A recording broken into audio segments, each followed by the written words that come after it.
everybody. My name is Drew, and I'm a psychotherapist from New York City. And obviously, we are not in New York City. No, we are in the Alps in Switzerland.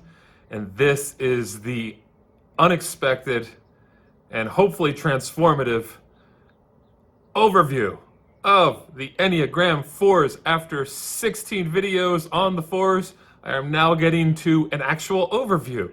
And it will be an epic one, a long one, an insufferable one. Because, as my friend says, I am paragraph Drew. Even in texts, I have to send paragraphs. I am not abbreviated. I know this about myself. And when I found out that I was a 4, it made sense. I want to be known. I want to be understood. I want to get all of it out there. And so there is no doubts about who the heck I am. My goal is to help you at the deepest level understand who you are, to be seen, to be known, to be heard, to be understood. So that is hopefully what we're going to do in the next 2.5 hours. Yes, 2.5 hours of full 4-y content. When I was learning about the Enneagram, I realized very quickly I was a 4, and I started putting puzzle pieces together. And some of those were things that people had said to me over years. There will be a band playing in the back. I am not going to cut this. It is a full band with horns. It will come in and out. Oh, why would I stop that on an introduction? It's not planned, but these cats play for I don't know what reason, if it's a holiday. I'm in Switzerland. But here is what I do know. I have an inflamed, passionate, excessive component in who I am, and so do us 4s. I have been told that I do weird well.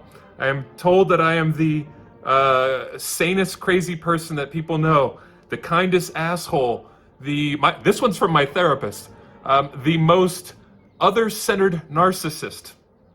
Yes, I'm admitting that out loud. I purvey in weird, and I am guessing a lot of you feel really left of center. And so let's get together and geek out on the Enneagram and on 4s. As Oscar Wilde said, I put all my genius into my life. I put only my talent into my work. We love to go after life. We like the big horns and drums. I'm just making this shit up on the fly, by the way. Drums and instrumentation of life. There is something in us that likes the epic, likes the cinematic, the theatrical. We like music that is an anthem, that is big. Because we have both life and death living inside of us. No, they are not two, life and death. They are one. They are inescapable from each other. And we are kind of born knowing that. We're born with an awareness that life and death, us 4s, are commingled. And we can't escape either. We have an enormous energy for trying to figure out ourselves. And I love what John Steinbeck says when he was writing the book Salinas Valley. It did not get titled Salinas Valley, it got titled East of Eden. It's my favorite fiction book. As he was writing it, he says, "This is what I've been practicing all my life for. Everything else has been training. It is going to take enormous energy," what he said. And the reason I love that quote is that's kind of what we do. We put enormous energy into the practice of life. And hopefully in the second part of our journey, the second half of life, a lot of it pays off. And we did a lot of that exploration up front, and we get to really fulfill who we are in the second half of life. Carl Jung said this, life begins at 40. Everything else was research. Now, for you under 40s, I am not saying that your life is not important right now or that you shouldn't be living it fully, but just know all the practice you're doing at getting to know yourself, this should give you hope. There will be an easing, a comfort that comes from all of this self-knowledge and what you're able to share with others. I started doing these YouTubes and I started doing only content on 4s. And one of the reasons is because I was so annoyed with how many people talked about 4s wanting to wear berets and all of these ridiculous stereotypes that were just cheesy. And I was hoping that I could connect to you 4s who are looking for something a little bit more deep and creative. And I was looking to do that in my own life. I was looking to create Enneagram content for critical thinkers and smart folks and folks who are just interested in looking at things a little bit differently. But also for you who have 4 fatigue, that you are burdened by yourself, but also the people in your life have 4 fatigue. They've had to deal with you. My friends have had to deal with me. That our personalities, the habitual nature, even the predictability of it can be a wear on us and an energy suck on others too. We are the best at being the worst. We can take out a lot on ourselves. We have a keen awareness of our flaws, and it's not that we're all wrong about our flaws. We have to be more kind to ourselves, of course, but we see what we need to work on. And that insecurity that comes from those flaws can drive us. And that's kind of our beauty. So we, as Ernest Becker said in his book, Denial of Death, we're constantly self-critical and we are tortured and dissatisfied by ourselves. And we're looking for solutions. Becker says this, whatever he does, he is stuck with himself, can't get securely outside of himself. Do you not feel that at times, Fours? And so I am trying to bridge the gap between hope and reality, that this is probably a little bit of how you'll die, but we are going to chip away at getting better and better at understanding ourselves so we have more peace, more security, more satisfaction in life, and also that we can just be good friends to others and they can enjoy us. We have emotions that are engorged and erect and swelling. Yes, I'm using sexual nature there to just hit you in the face with it. We have emotions that amass at our own borders and can smother us and battle us. And our lifetime is working on solving the problem of these heavy and complex and overwhelming emotions.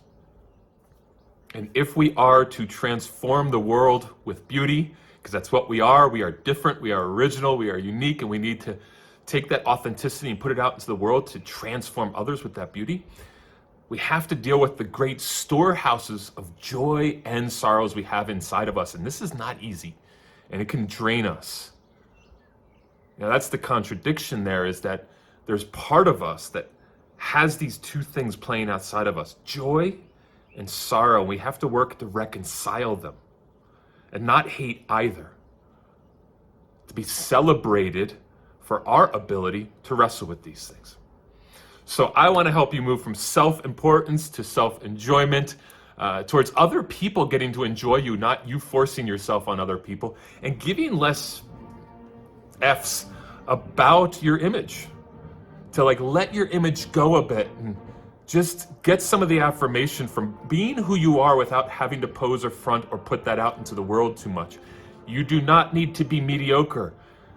It is my deepest fear of being deep. Betahao.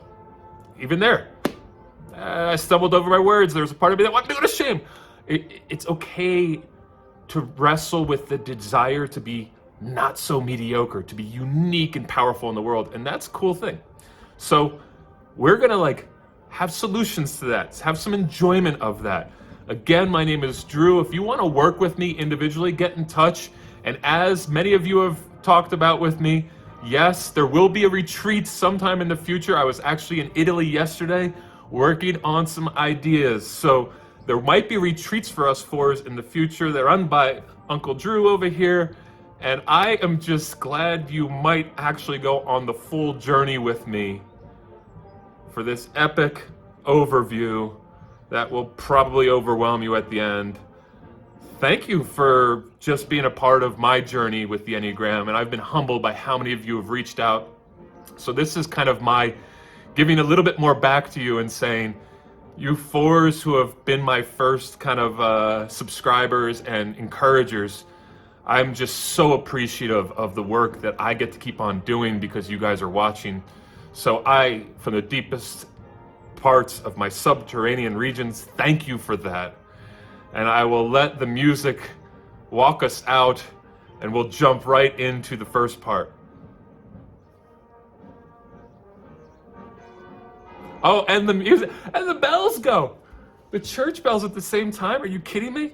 This is serendipitous, folks. We're going to be on a friggin' wild ride, I think. Peace. All right, let's start right from the beginning, you individualists. This section is called The Trials and enjoyments of self-interest. Yes, we're going to take this word self-interest and we're going to tweak it a little bit and make it not so negative. You guys are interested in yourselves. It's just what we are, and that's part of what we do is we kind of dig in, we tinker with the gadgetry, we get under the hood.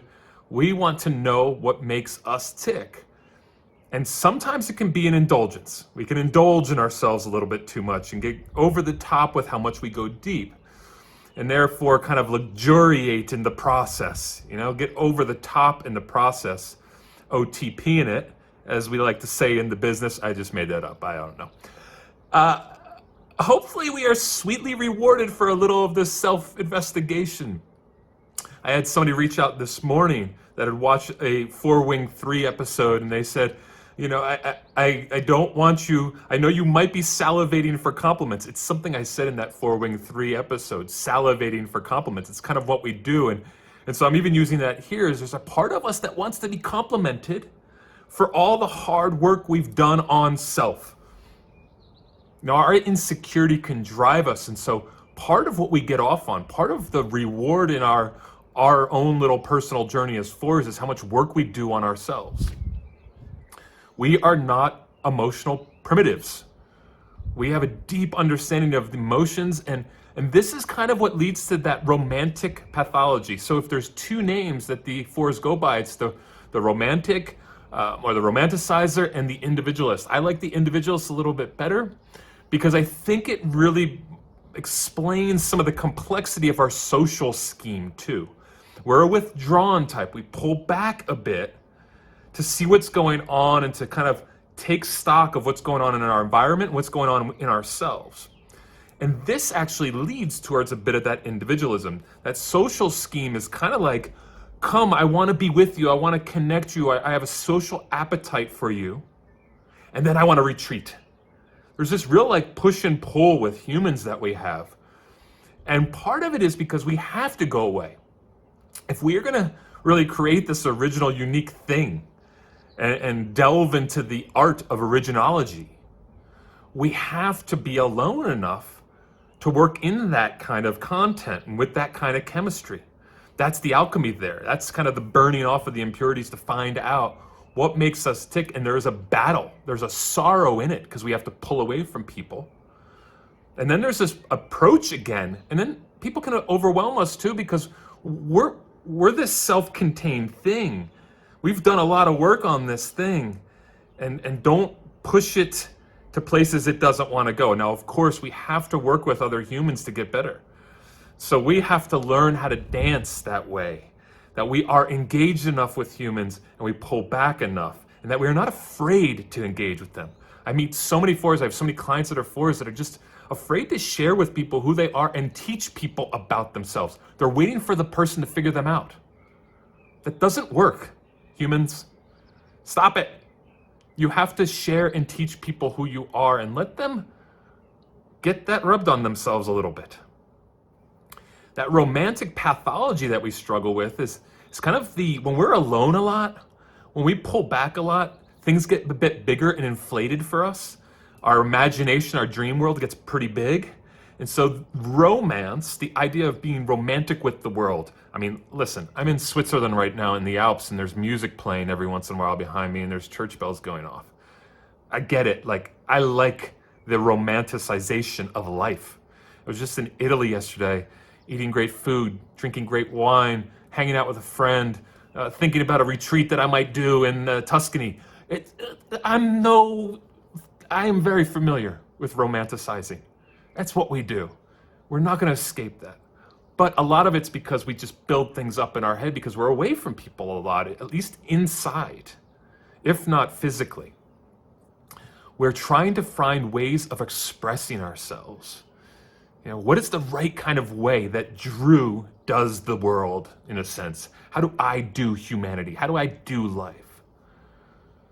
And part of what we have to do in that is unravel the temptation to be the false self, to be the image that we want to be seen as.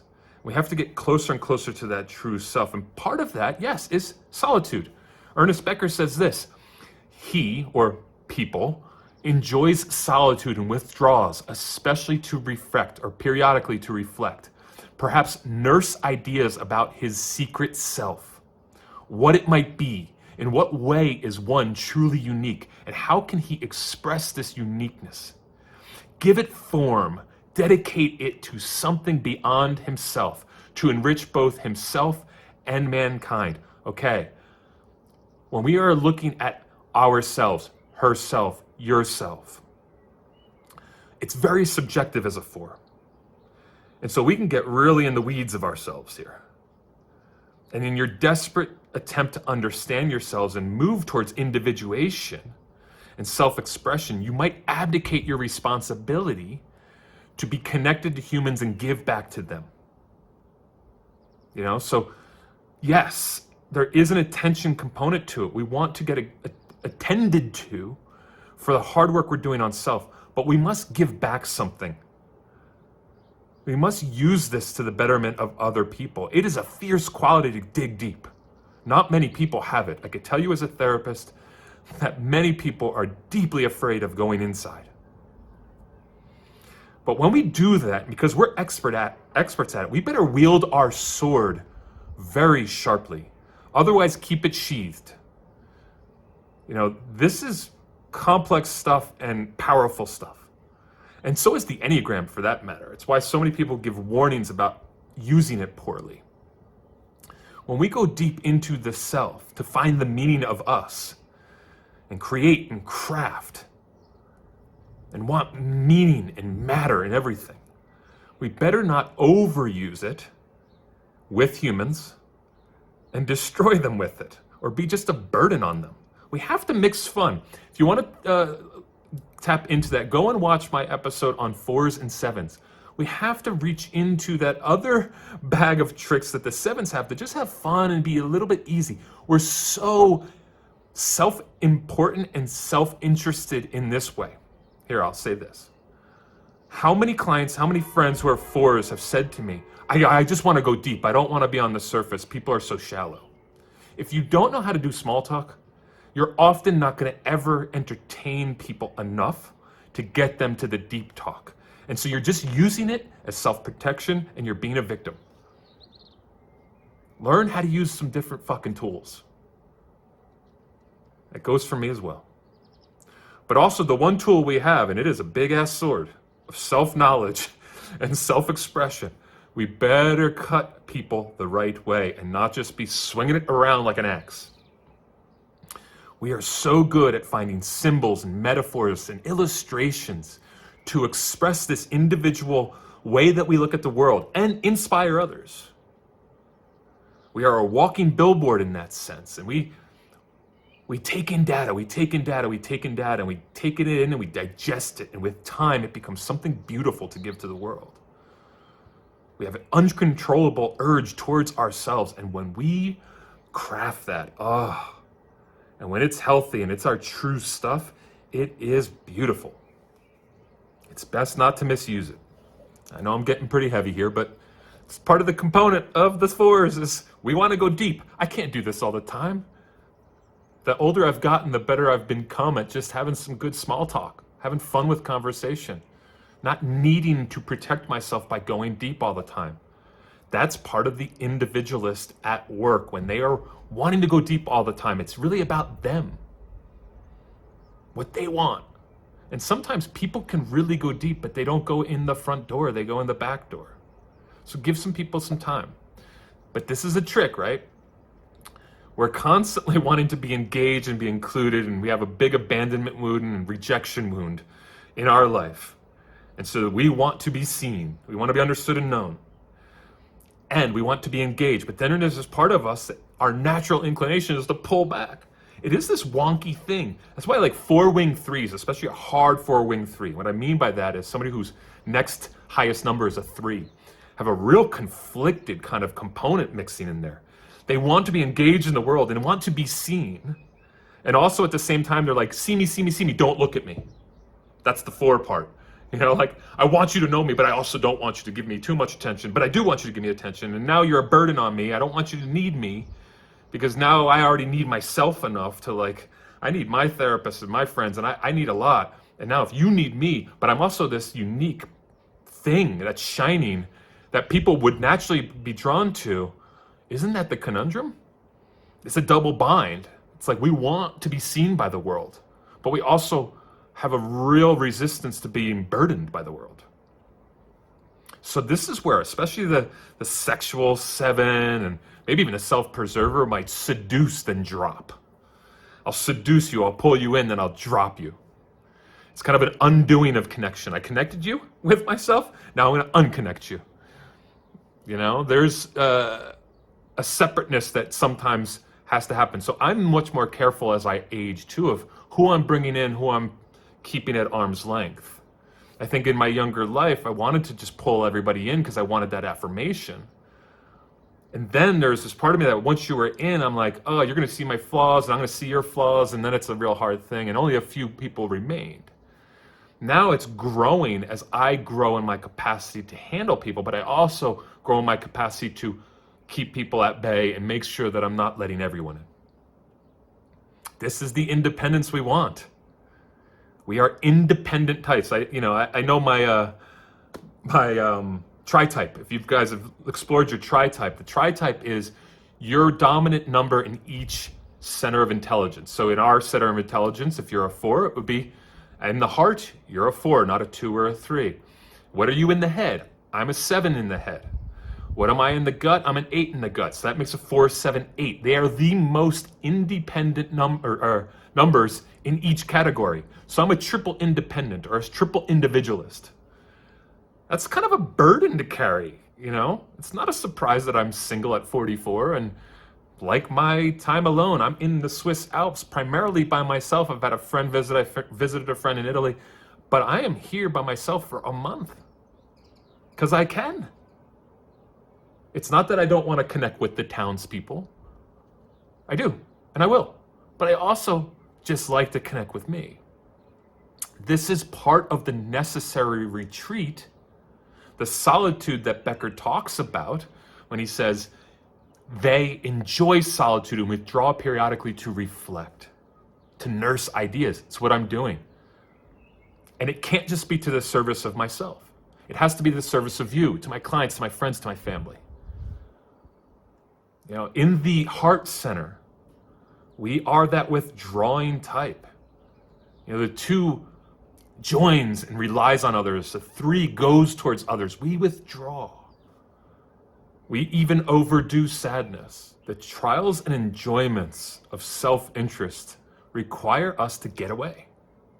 As Becker says, going into solitude and withdrawing periodically to reflect, to nurse ideas about your secret self, what it might be, what's truly unique. Those trials and enjoyments of self-interest or self-exploration, being curious about yourself, require us to get away. We are desperately fearful of mediocrity. We are fearful of having no identity, fearful of being overly influenced by others, having them wear off on us. It requires a certain amount of self-sufficiency, solitude, silence. That kind of imagination about self, creativity that is expressed when you know yourself well, requires you to get away.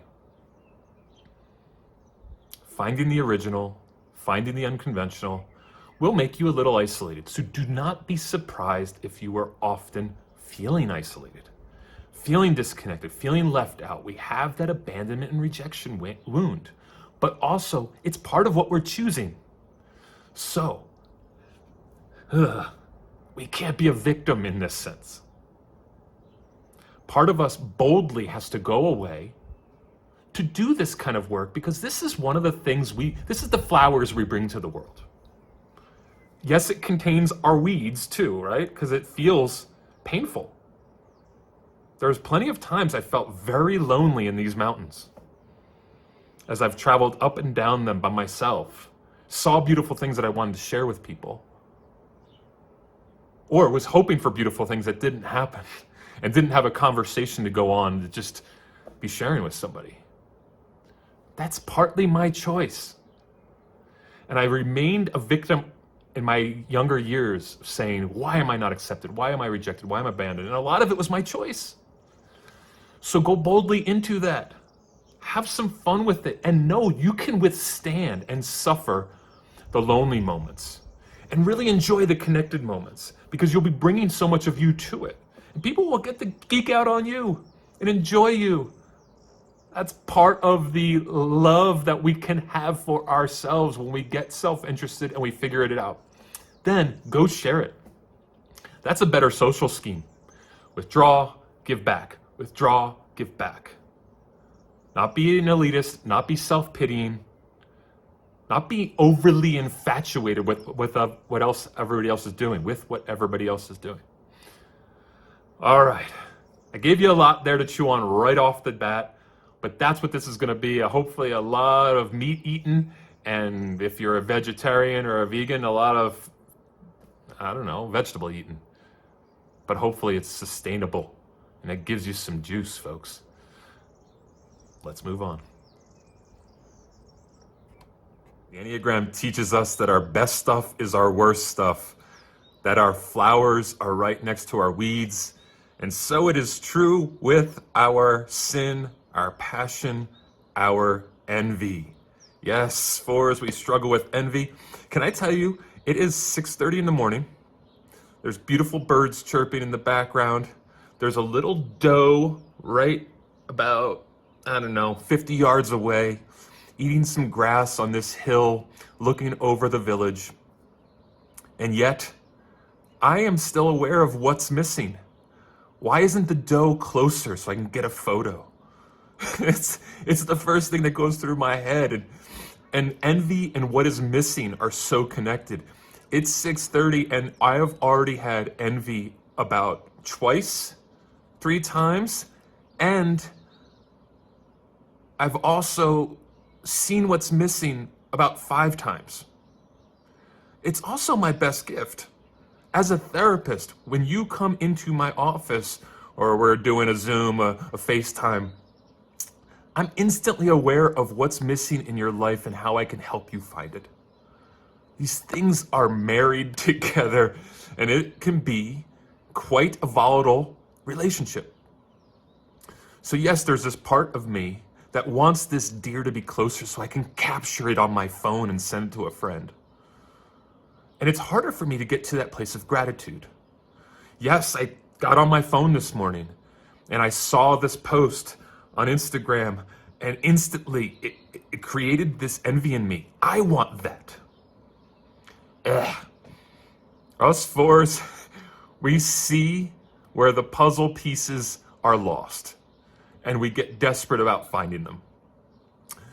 I mentioned this in another video, but I want to say it here is I'm a geek on psychology. I'm a geek on digging into the history of Carl Jung and Sigmund Freud. And also you guys know that I'm constantly referring to Rainer Maria Rilke, the poet. And Rilke and Freud actually met.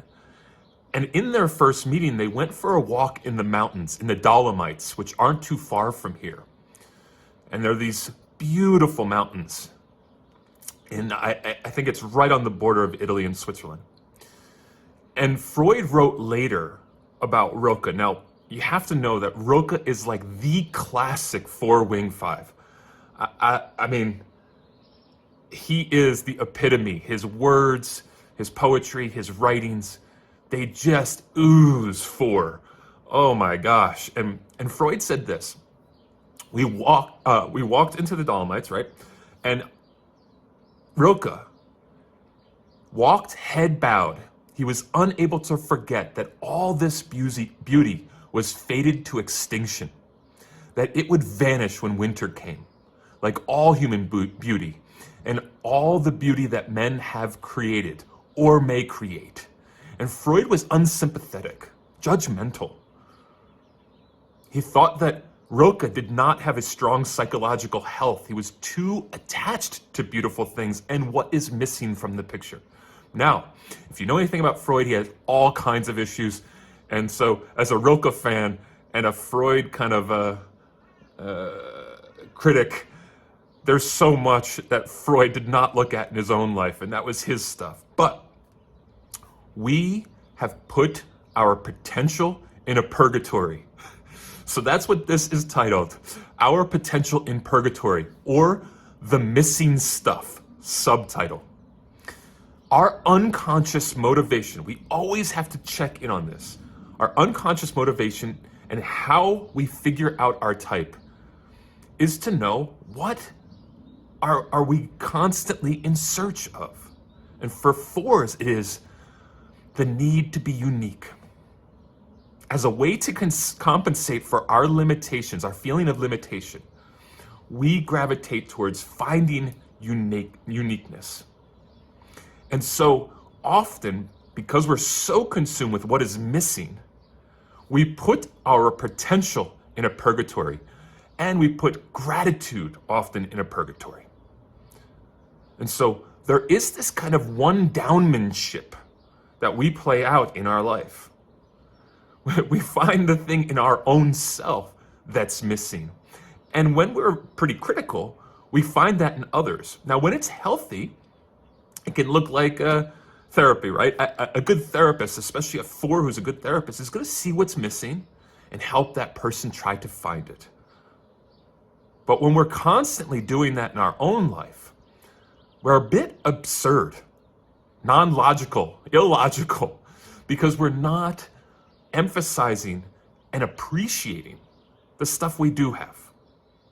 Now, 4s have to remember that there is an abandonment component to the way they do life and the way they have struggled.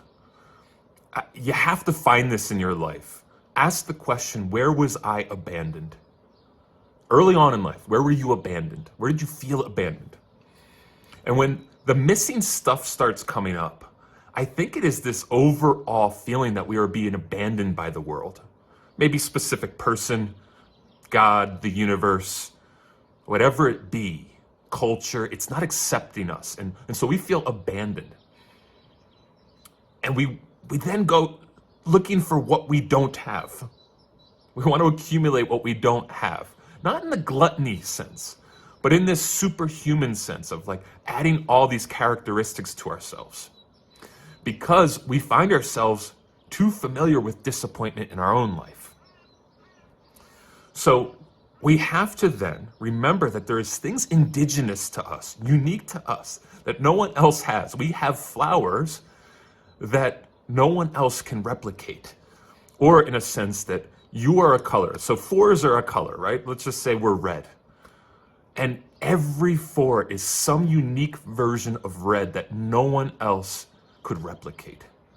But we stray away from that.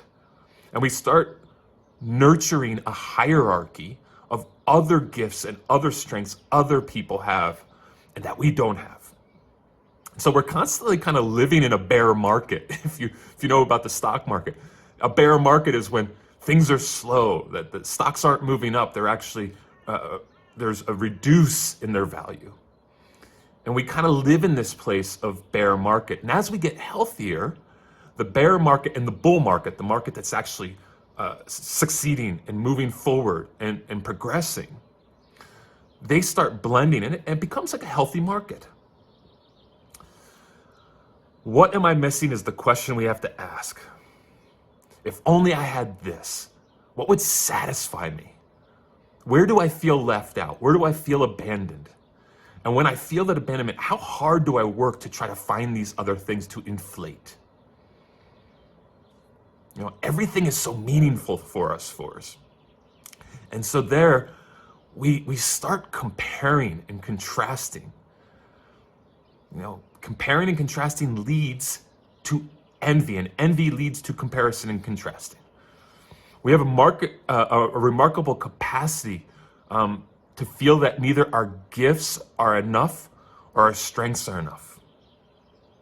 And we find the reference point in life to kind of see where our condition is flawed. What do I have and what do they have? And we forget a bit about what we have, and we lose an appreciation or snooze to our life. There must be a way to compensate or make up somehow for these limitations, these constraints. I must mitigate so that I can find a way to wiggle out of this feeling of abandonment, this feeling like I don't have enough, this feeling like I've been neglected and rejected by the world.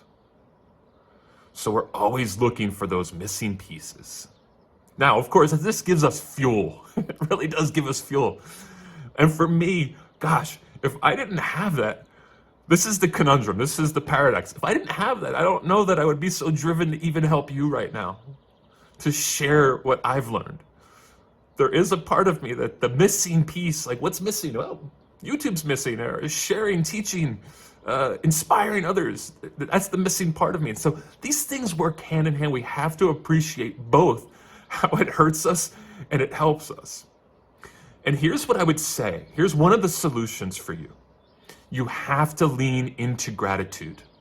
When I saw that doe before, and initially I wanted it to be closer to this house, this chalet, not the other one 50 yards away, I had to stop, slow down, and go, can I just have gratitude that there is this wild animal over there that's so beautiful? And as the village is sleepy, I just get to watch it graze and do its thing. That it is a representation of all that is beautiful. And can we do that with ourselves?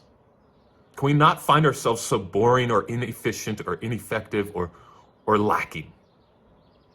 Now, there's a dopamine hit that comes with that desire to find the missing piece.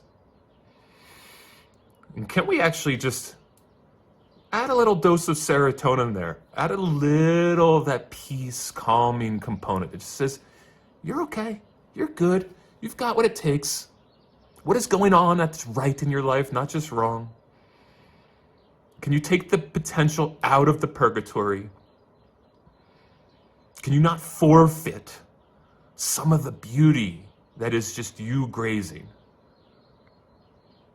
That you're not just off and don't fit in. That there is some kind of perfection in you. Let's just jump to this minor point, but I think it is a minor point because I'm going to spend a little bit of time on it. But it's a macro picture, and I've heard this from a lot of fours, and I felt this early on, and when I was sharing it in some of the other videos about fours, people really resonated with it. Many fours feel like late bloomers. So just see if you resonate with that right now. And the late bloomership component, I think, is that we have so much emotional juice. And from a young age, we were trying to put the emotional pieces together in the puzzle, which is a very hard thing to do when so many emotions are swimming inside of us. And there's so many different representation of emotion. I'm going to talk about emotion in another part of this, but just think about all of the different types of anger, all of the different types of sadness and joy and fear and confusion. Those are just categories. If I say I'm angered, I might be peeved, I might be rage-filled. There's thousands and thousands and thousands of different versions of just those categories. And fours are so strongly connected to their emotion that it takes years and years and years, and I would say probably 30, 40 years to really start putting those pieces together. And then there's this second half of life in which we've now started to deal with the emotion, understand them, and start to regulate them really well. And that takes tons of practice. And it can keep us from things. And so the missing piece, the flawed nature that we concentrate on, and the envy that kicks in when we start comparing ourselves to other people, can be intensified because of that. So there's this part of us that feels really confident in a young age because we know we've got some goods. We know we've got some gifts. There's something unique about us. And we're kind of self-aware about it even early. But productivity, the coming together of that, the usefulness of that can take a long time because the emotions are so wild. And so I want to just say it's not absurd, it's not silly, it's pretty serious to have to work through those emotional components and learn them. And so often you'll feel like a child and an adult at the same time because the emotions make you feel like a child. It's hard to place them and hard to regulate them. And at the same time, you know that there's something infinitely beautiful about you and worth representing. Things that you don't want to neglect. Things you don't want to dismiss. And can't. And there's a sadness because you can't manifest them or put them together so well. That is the perpetual incompleteness of youth, in a sense. And it takes us a long time to mature an adult because the emotions are wild. And other numbers don't have that in the same way. You see 3s, 7s, and 8s, and you're comparing yourself to them because they're assertive types. At 20, 25, 30, they're just jumping in. They're getting shit done. Their emotions are more regulated usually. We are second half thrusters. I think of it as like sports, sports, an athlete is really often in their prime from 20 to 27. And from 27 to 35, often they're like peaking and then diminishing a bit. Well, we are second half of life folks. For 40 and on is when we're really grooving, I think. It's when we're really starting to put these pieces together. And so if you're in that transition period from 30s to 40s, you might start seeing that you're making big transitions, making big decisions, having remarkable and powerful moments where you go, whoa, I was living this way and I don't want to live that way anymore. I'm going to live this way. That's part of the late bloomership of a 4. So lean into it and start trusting in your gut, because for 20 years, from 20 to 40, you were probably putting some pieces together and this transition is happening. So I'm kind of preempting you younger folks that might happen, and folks who are in that middle zone, the midlife, that these transitions you're going through are normal, but painful.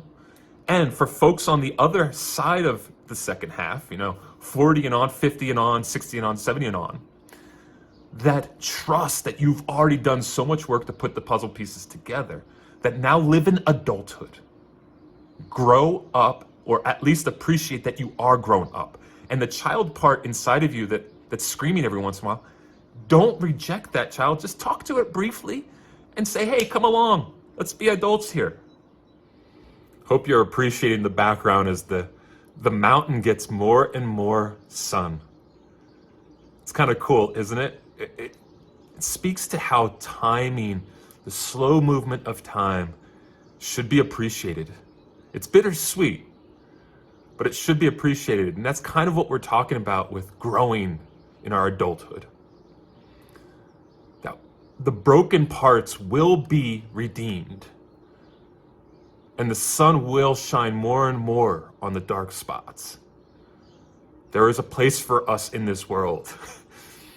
And that longing to just appreciate life more and more that the 4 feels. God, I know that you 4s want to feel more and more connected to people, to the earth, to nature, and shine more light in your life. And I promise you, as you do this work, gratitude will show more and more and more. And the missing pieces, although they'll still be there, I woke up with them today, they last a short period of time because what is here is so much more than what is not. 4s, we are born lonely. It's kind of wired into us. And we have a constant knowingness or awareness of the sadness of life. What sucks? What feels damned? Just recognize that right now. You've carried this for so long. That you carry the missing pieces of the world. Not just in your own life. You're aware of all the missing stuff out there. Because there's a lot of it. Like right now we're going through war and political strife and a pandemic. Not to mention all the other bullshit in your life. And we're tempted and haunted by this missing stuff. But we also have this desire to feel the resolve, feel the redemption of the world, where that dissatisfaction, it gets vaporized a bit. What's eating at us is something that we can actually manage and be useful with. We are born kind of with a homesickness for Eden. I use Eden as an archetype of something safe, beautiful, stable, that has everything we need to sustain us. And fours, better than I would say anybody on the Enneagram, have that homesickness for Eden, for the beginning, for the things that are perfect.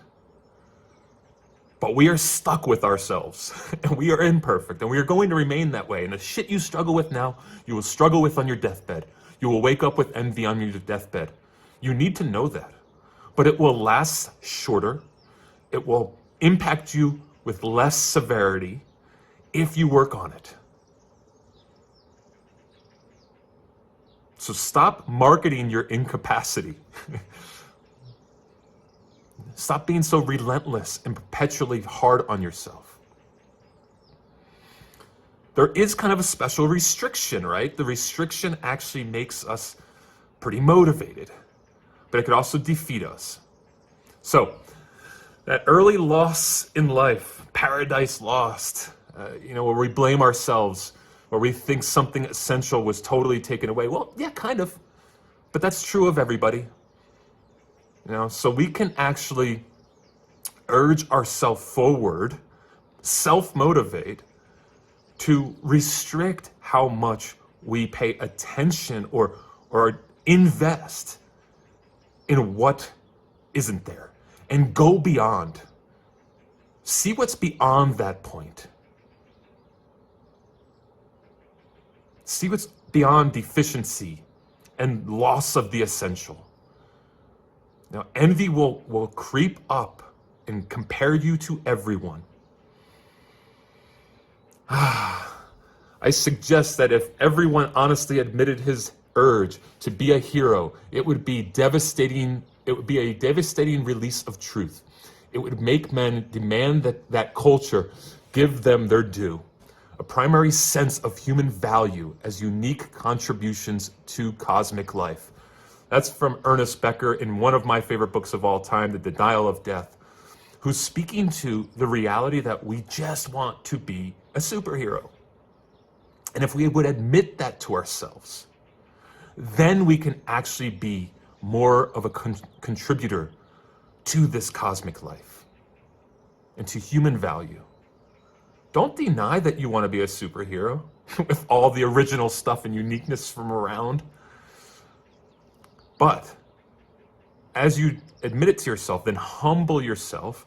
I don't mean be small. Humble yourself to find out who you truly are.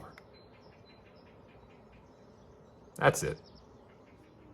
This section is called the gnarly incubation of shame. Oh, fours. Work with me here. Every day, at some point, you probably feel a little shame, don't you? Or you're just not like me, but there is a point in which, I don't know, it's probably like on the clock that I can go like every 4 hours, I'm gonna feel a little shame about something. We need human connection to deal with shame. I think probably one of the reasons that you are even watching this right now, especially if you are a four or you're trying to understand a four, if you're trying to understand a four, understand that they deal with a lot of shame. If you are a four, you already know it. And just connecting with me in this moment, knowing that we both share this struggle, is something that actually diffuses it a bit. It's the great part of connection, because otherwise we double down on it. Like say we just have a feeling, maybe we felt like we did something to hurt somebody and there's some sadness there. Well, shame steps in right away, and then it kind of like doubles the emotion. So I said in other episodes that we're kind of double downers, triple downers, quadruple downers. There's a certain amount of disgust and dissatisfaction we have about ourselves on a regular basis. This is part of that not feeling like we fit in, or there's something wrong, there's something missing. And often we give incredible amount of energy to moments in which we feel like we just were left of center, just a bit off, and we were discomforting others, or they have these thoughts about us, and they get played in our head, and we get stuck in the muck and mire of it. Yes, we also like us, but there's a lot of feeling ashamed, feeling mediocre, feeling inglorious and egregious, and that just rises to the surface.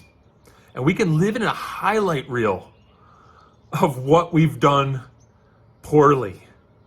Yes, there's a difference between guilt and shame, but the shame, the part of us that feels like there's just something wrong with us. Not just that we did something wrong, but we live in the footage of the past and the things we did the night before. And for a lot of people, it's B-roll. What's B-roll? B-roll is just like the background filmed stuff. If I do some B-roll in this episode, it'll probably be some streams in Switzerland, the mountains, maybe some goats. There's gonna be something that is just in the background as my voice is going. That's B-roll. And it's not important, but it's not the main theme. It's not the main thrust. It's background stuff. And we can get stuck in the B-roll. And we can forsake the highlight reel, you know? The B-roll becomes the highlight reel.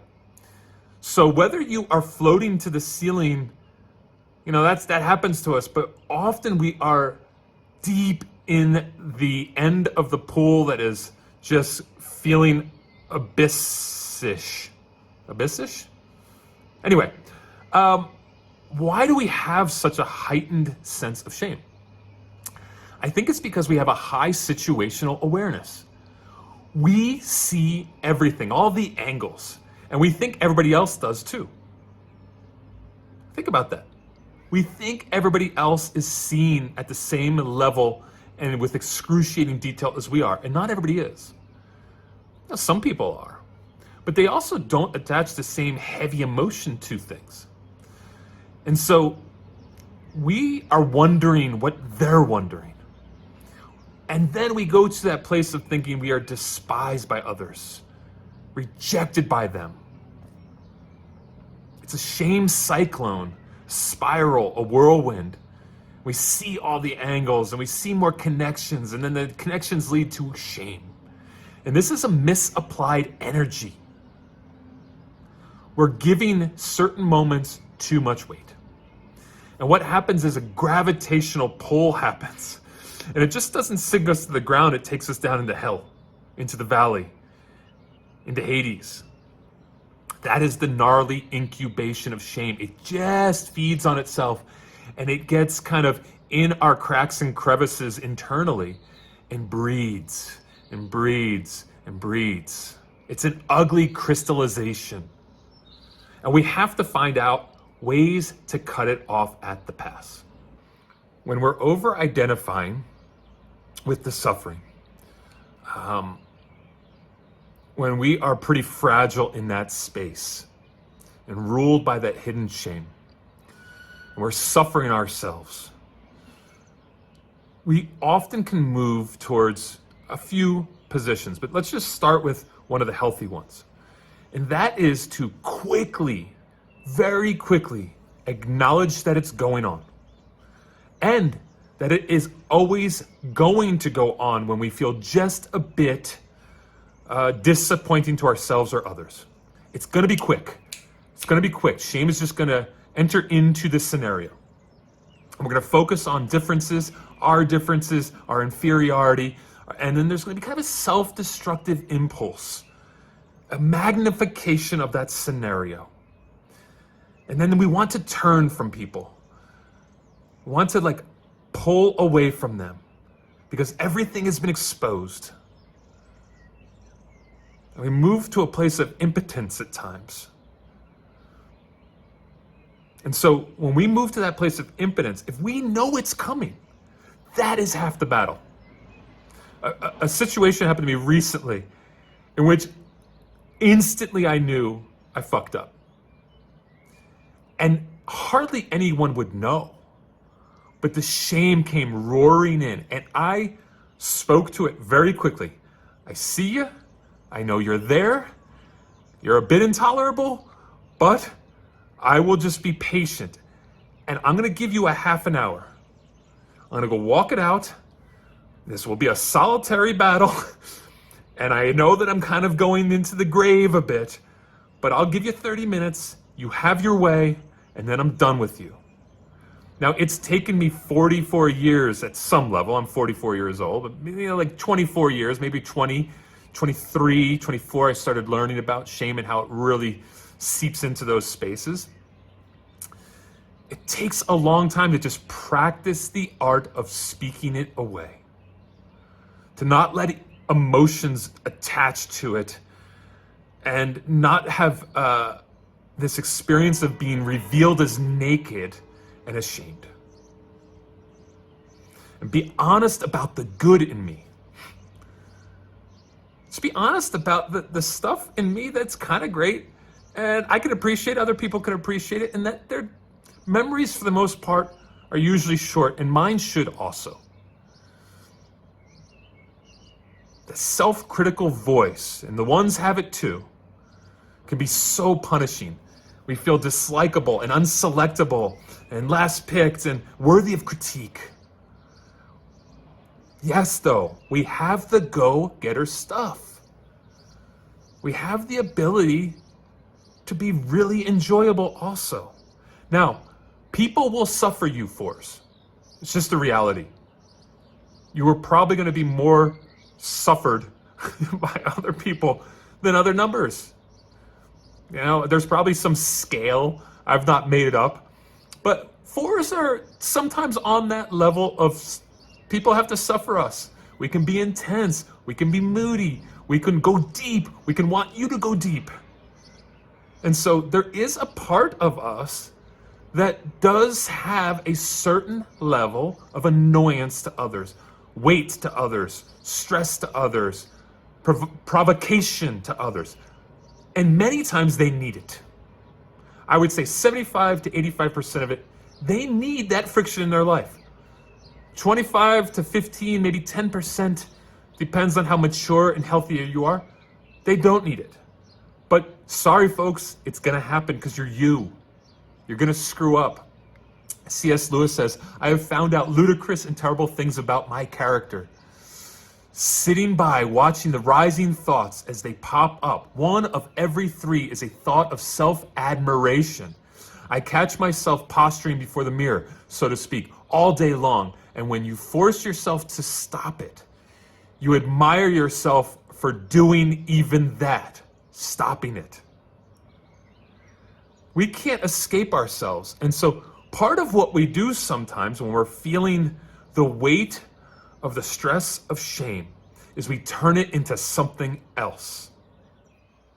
What we can often turn it into is shifting it from impotence to omnipotence, to supremacy, kind of an ability to erect statues of ourselves. So shame for some of us can turn into something very powerful if we shift it quickly, and ugly. We convert it and we make people feel small because we feel small. And often we don't even know that we're doing this. We internally gobble up the reality that people are watching and critiquing, and we're always on guard. And sometimes one of our defense mechanisms is to shift it back onto them. Now, introjection is more likely for us. Introjection is when we absorb and internalize from the outside. Instead of pushing away negative thoughts, we kind of take them in, and often it's stuff that people aren't even feeling or thinking. And we just make it as if they are without even asking them.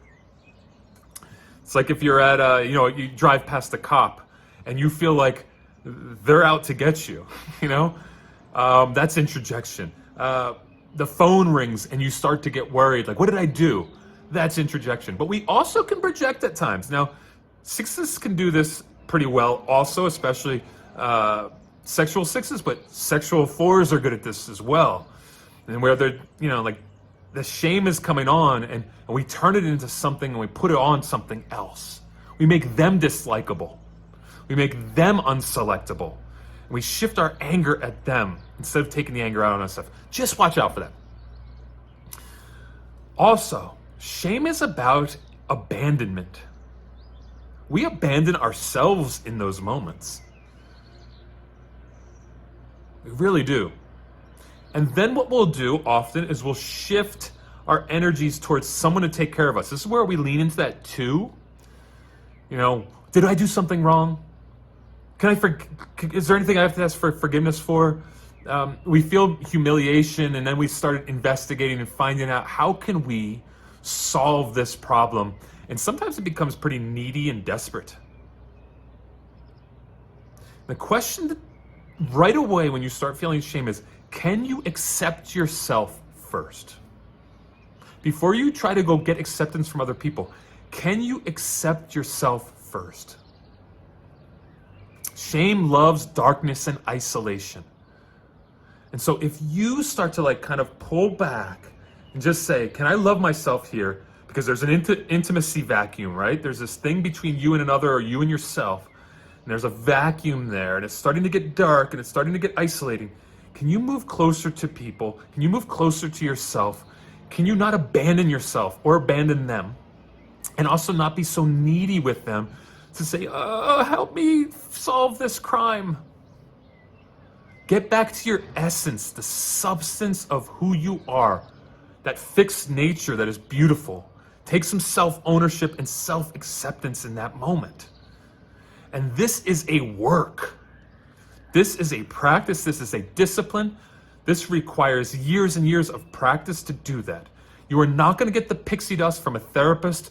You're not going to get the pixie dust from me. It's just going to sprinkle it on you and make you feel okay. You have to go to the well often. The well of accepting yourself and taking ownership of yourself. Because we will be humiliated again and again and again. We will feel like a suspect. We will anticipate it. We will feel young and immature. And in those moments, we have to get back to our essence. This is where we can, in a healthy way, build some relational components. As I started out, it is a beautiful thing to get connected to someone we know well, who knows us, values us, understands us, sees us, and cares for us. And often they won't be the ones that are shooting arrows at us for these little flaws that have happened. A lot of things happen to us when we're alone. In order, self-preservers, you guys can often isolate and disconnect. Sexual types like myself, I just want to take it out on other people at times, or I can be really ugly and self-effacing and self-destructive in my talk to myself. Because I got that anger streak, that rage inside. And it can come at me, and it can come at them.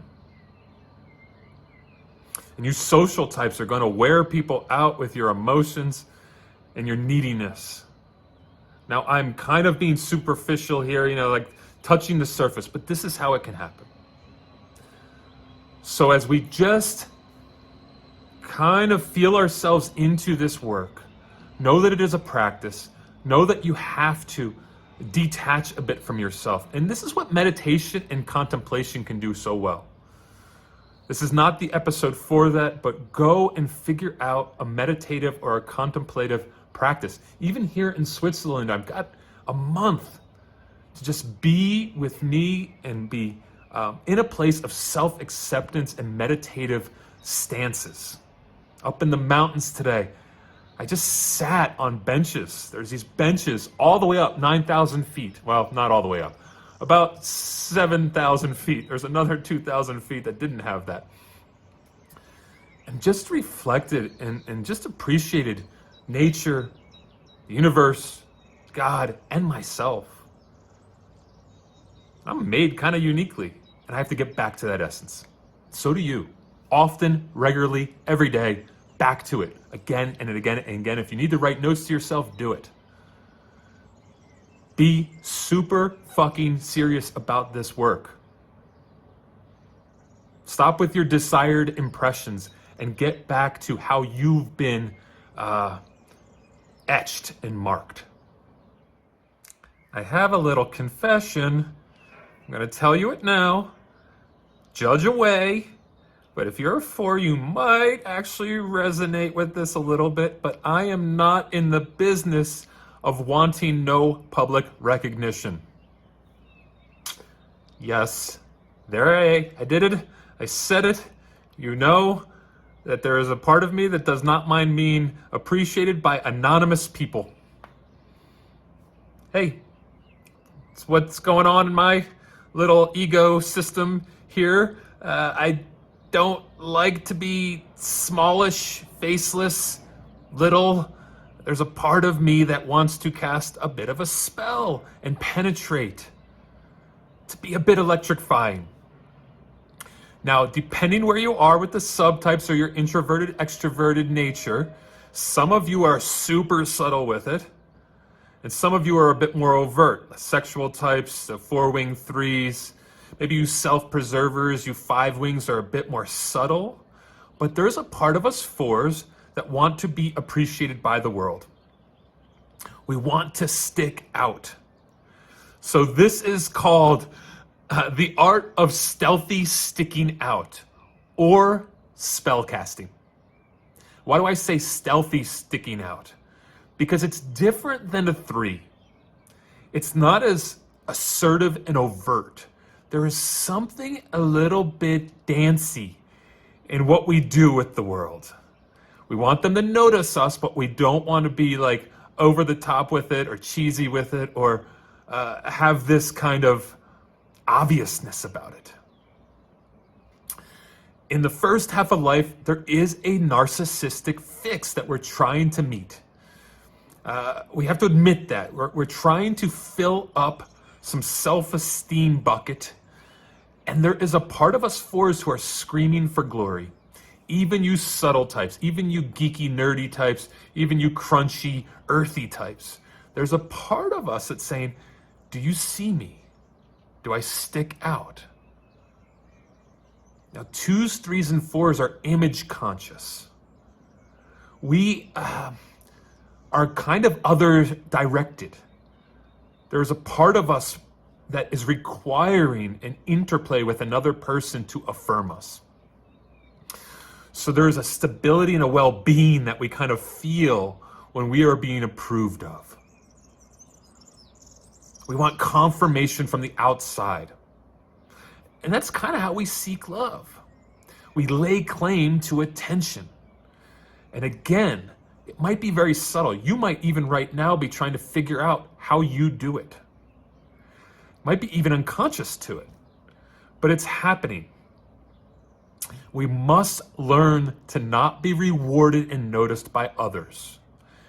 Not across the board.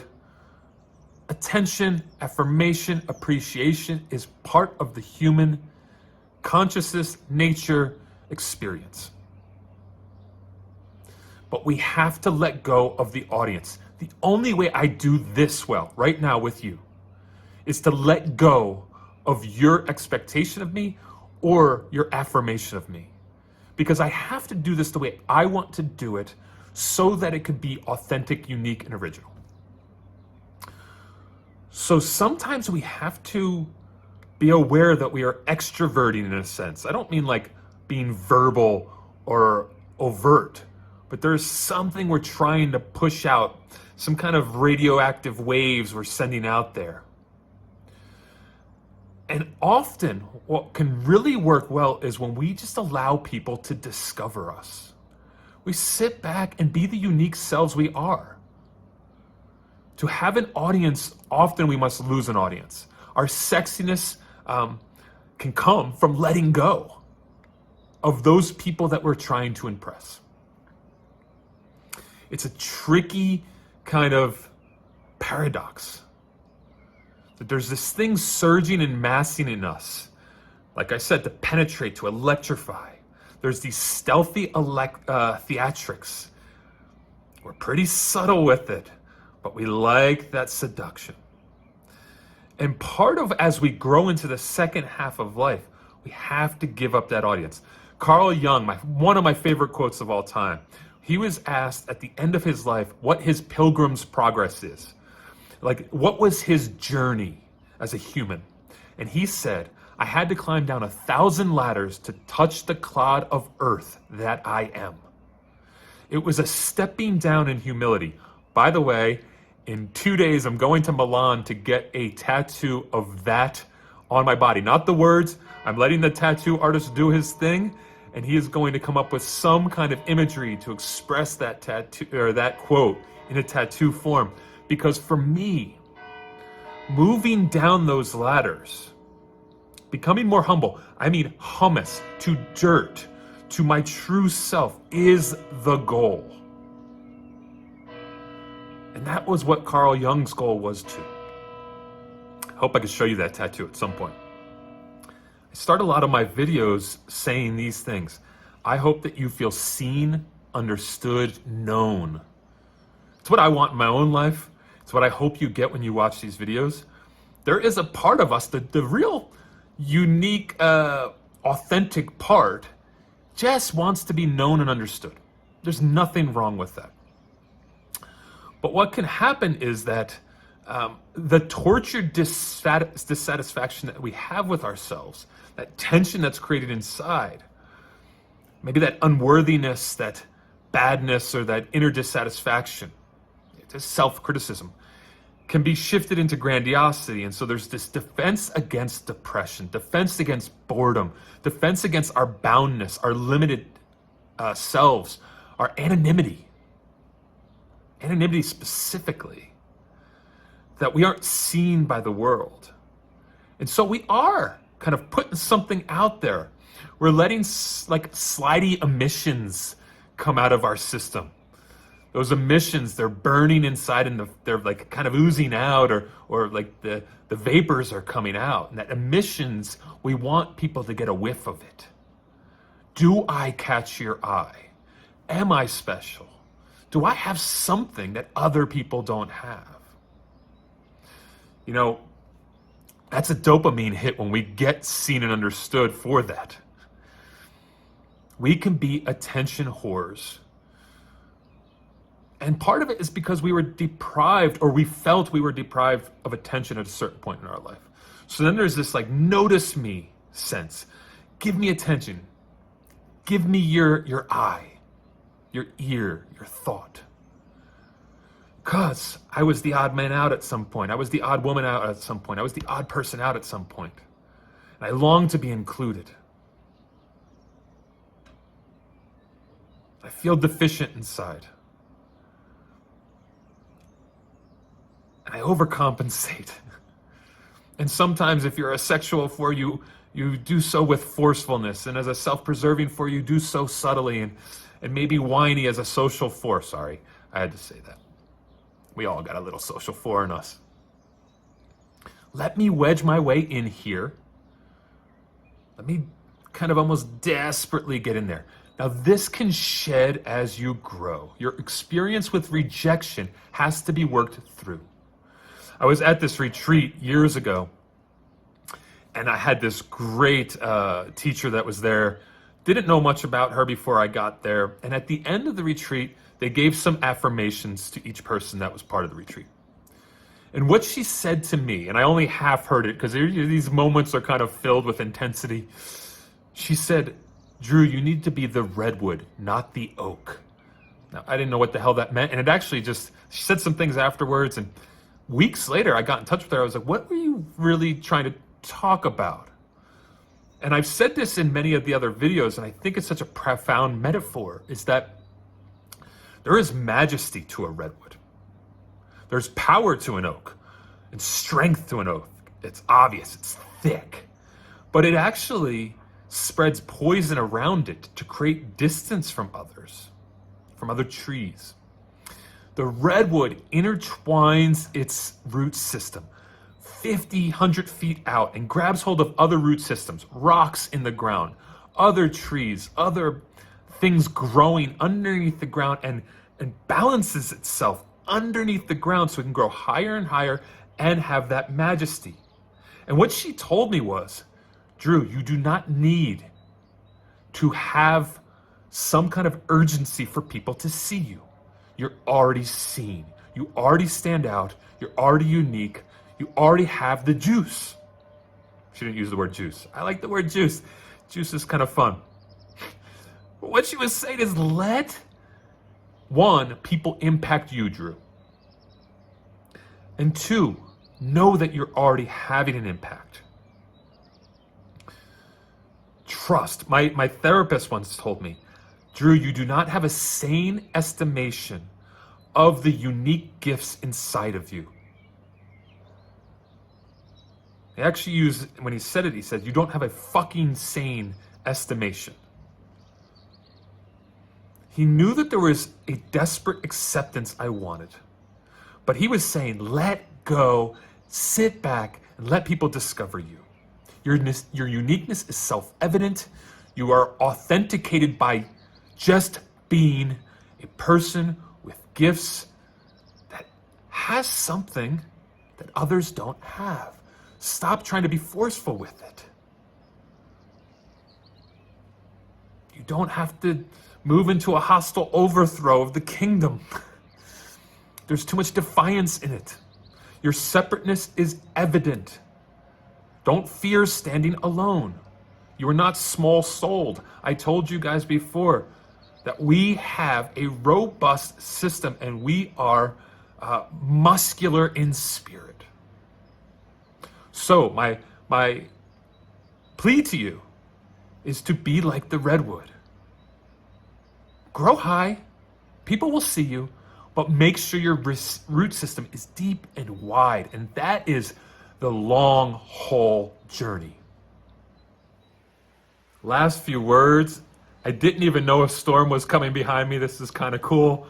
It's starting to whip up a little bit. As I've said before when I filmed in Switzerland, is that this valley just brings all kinds of unique and crazy weather systems. It was sunny as all get out today. And then it got really rainy. And then it got sunny again. And now the rain is whipping back there. We have to just admire nature. And, I'm going to do something here. It's going to be so cheesy, but let me do it. The nature of ourselves. The world can't affirm all that we are.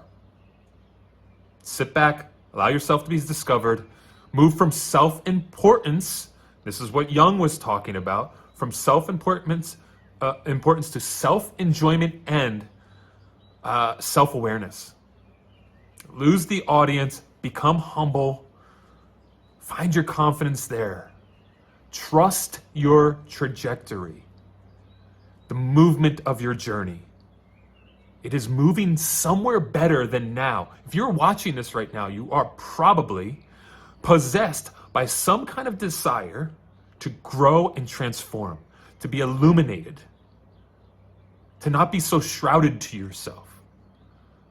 And so you need to carry the weight of the unknowns, the uncertainty, and also carry the weight of your anonymity, of your smallness, of your littleness, and don't hate it so much.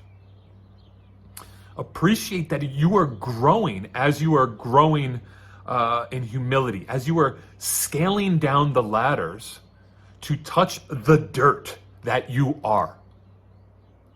Profound statement. He is saying, I've become unmasked, and as I've become unmasked, there is more grandeur. But I don't have to have the ego attached to it, promoting myself. The shadow can be revealed, and I can live with all of the things inside there. Everything is included. That, my friends, is the art of stealthy sticking out or spellcasting. Namaste. I don't think fours know how resilient they are, how much they've worked through. There's been so many dark nights of the soul. And when you are hurting, and hurting deeply, deeply, sometimes more than you can bear alone. I want you to practice enduring the sadness, follow me, enduring the sadness with greater confidence than even the joys. Because we've learned so much from the sadness. We've learned so much from grief. We have to put that to work when we are stuck, knowing that something beautiful can come out of it, something redemptive, and something that we can share with others. We don't have to be at the whims of emotion. We can be a bit more of an emotional architect with plans and strategies for how to wiggle out of some of these wailing moments. You know, that is part of our job. And part of our job is to help other people do that as well. How can we do that? I think we are desperate to talk about emotion in 1,000 different ways. And that isn't wrong. We give words to people about what's going on inside of them. And I could tell when I'm talking to a 4 because of the amount of words that they will use to express what's going on inside of them. And, you know, even our love language. You know, there's that idea of love languages. We have like the words of affirmation or just communication, quality time. We have gifts, we have service, we have physical touch. 4s often tend to really hone in on quality time and words. Words of affirmation, communication. And what we are doing here, and I have to tell so many 4s this, when you feel misunderstood, alienated, out of sorts, that people don't get you, it is your friggin' job to teach them about you. They won't get you otherwise. And you have words. You're good with words. So we need to train people how to deal with us. Give them our life script. This is how I am. This is how I do things. This is where I'm going to fuck up in our relationship. I'm going to do this to you, and I'm going to hurt you, and I'm trying to work on that. And I just want you to know that this is when I'm intense, and this is when I'm fun, and this is... Be a communicator. That's what we're good at. We're helping the world understand themselves and helping them understand us so we don't feel so broken and lonely and isolated and rejected when we are hurt.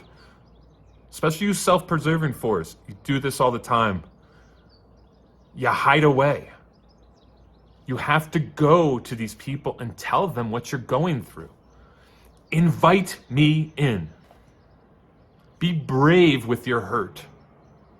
Have the guts, have the balls. Be willing to test people a little bit to see if they can do it. You know? Directly ask for help. Solicit input about who you are to them. People won't just get it. Oh, I'm getting serious. There's construction going on behind me. I'm festering. I'm feeling the intensity, and I want to give you kind of a whiplash right now to help you deal with emotion, because our emotions are, yes, booby-trapped. And they are punctuated by our hiding. All the books, all the speakers, all the podcasts, all the self-help that we've gone through, and yet, at times, we don't know how to just share and get help and communicate. I love how Rainer Maria Rilke talks about words. And when he was looking at Cézanne's art, he said that these are the smallest units of language that I am trying to find to articulate what I see. The smallest constituent elements. When he was looking at Cézanne's work, he thought about, how can I really get sharp with my words and put them into the smallest units of language? Remember, when we get in the mire and the muck and the muck and the mire, we feel a little lost and we feel a little swamped. I challenge you to actually just write down what you're feeling in a sentence or two, not paragraphs. Find the necessary, the irrepressible, and as nearly as possible, define your language. You are singular. You have the ability to do this. So, I know I've been a little intense, but that's me, guys. I have to tell my friends that I'm intense, but they told me first. It was not good moments when my friends were like, you're very intense. You have a psychic skin that's pretty heavy. And hey, with your emotions, you need callousing sometimes so that you can be grizzled up. And they've had their compassion fatigue. I say that people, they get 4 fatigue with us. We can be heavy.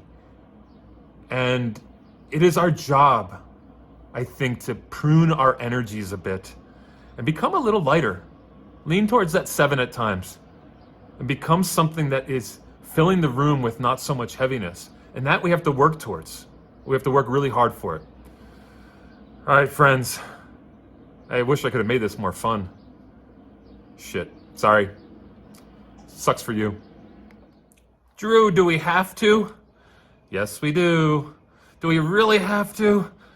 Yes, we do. But I don't want to. But we're gonna do it. We're gonna do it together. We're gonna talk about emotions. Our emotions are here. Our emotions are there. Our emotions are up, they're down. There's joy, there's sorrow. We are 4s. Welcome.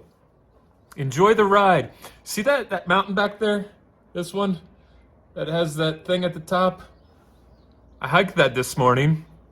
I saw a bunch of mountain goats. It was a good experience, but around every corner, it was as if my emotions were doing a different thing. There was elation, there was loneliness, there was a little sadness, there was trepidation, there was a bit of fear, there was a bit of this, there was a bit of that.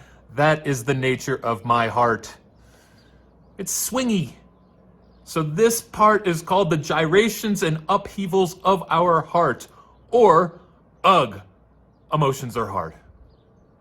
They're just hard. And you, if you are a 4, have had to deal with them your whole life. The amount of energy we spend on our emotion is not something we naturally register.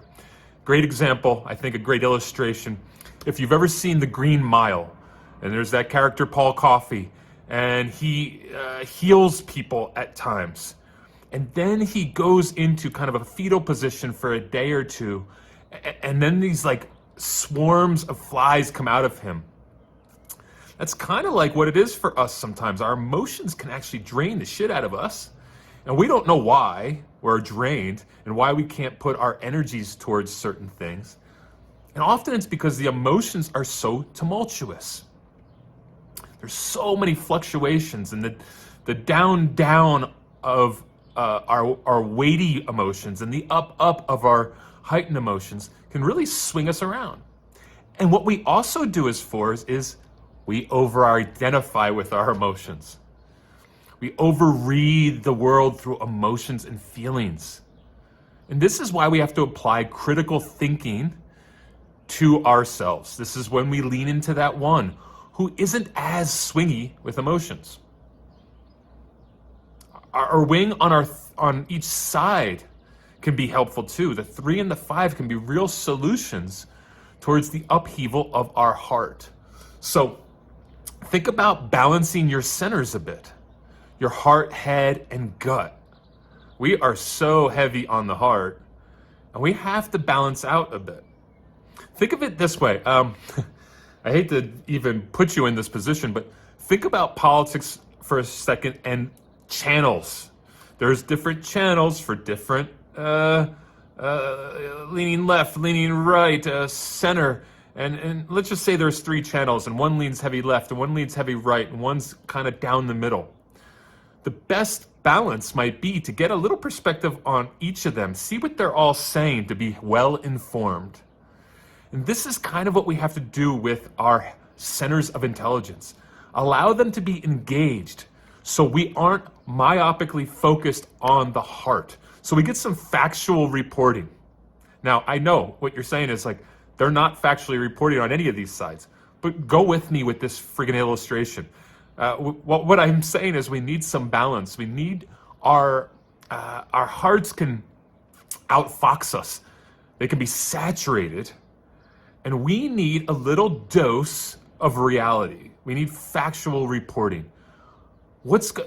Do I need to be extreme in this thought right now? Now, again, it's hard to control your emotions there, but that's the goal. We're just trying to develop a mindset, using the mind, to actually diminish the weight we give to our emotions so that we can be more present, to be able to know what's going on in a wide range of ways. Us fours can stay in things longer, joys, pains, valleys, peaks. We just can. So we need to translate to ourselves, spotlight the emotion, and understand it well. Not give it the stage for the whole night. Just spotlight it, give it its time, and say, get off the stage. Cool? Let's move on.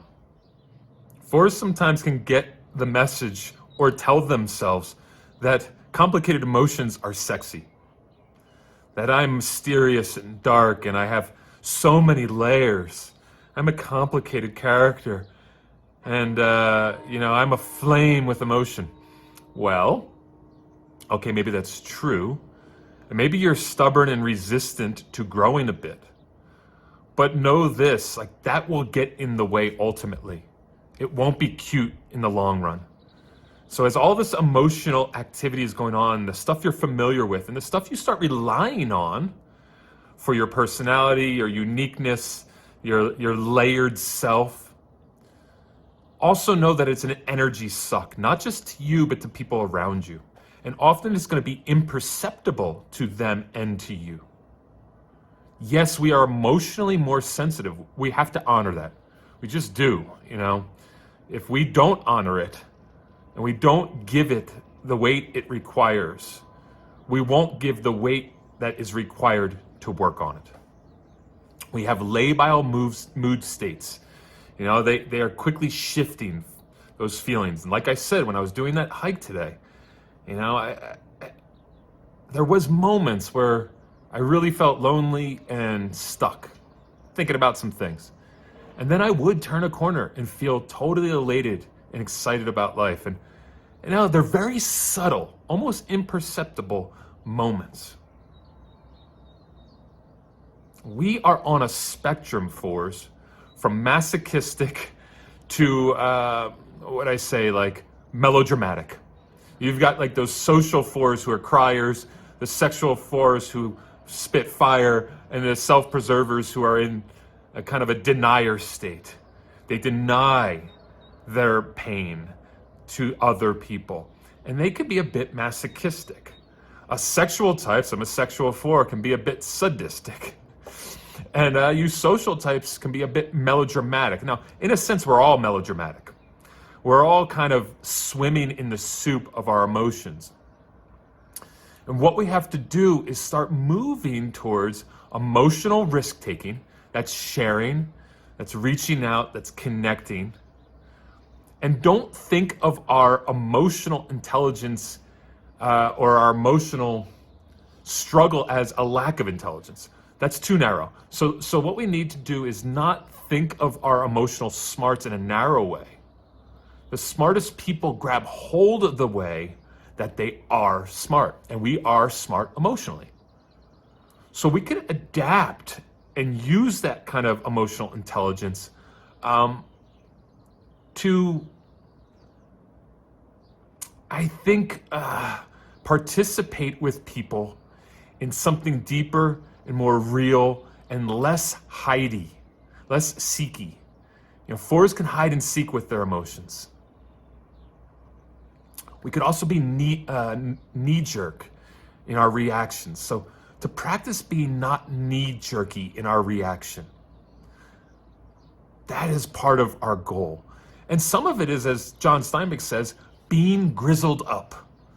We kind of have to get our calluses from dealing with emotion. Have a train track resilience. Know that they are coming. Know that emotions that are heavy are coming. And now we have real good experience with them. It is so hard for fours to trust the wisdom they've gotten from dealing with emotion. Because when we're in emotion, we feel so swamped. We feel so wasted. And we feel misunderstood by the world. And our pain is loud and brutal. And so we start to forget what we've already learned. Remember, guys and gals, you have a history with emotion. You've worked through it before.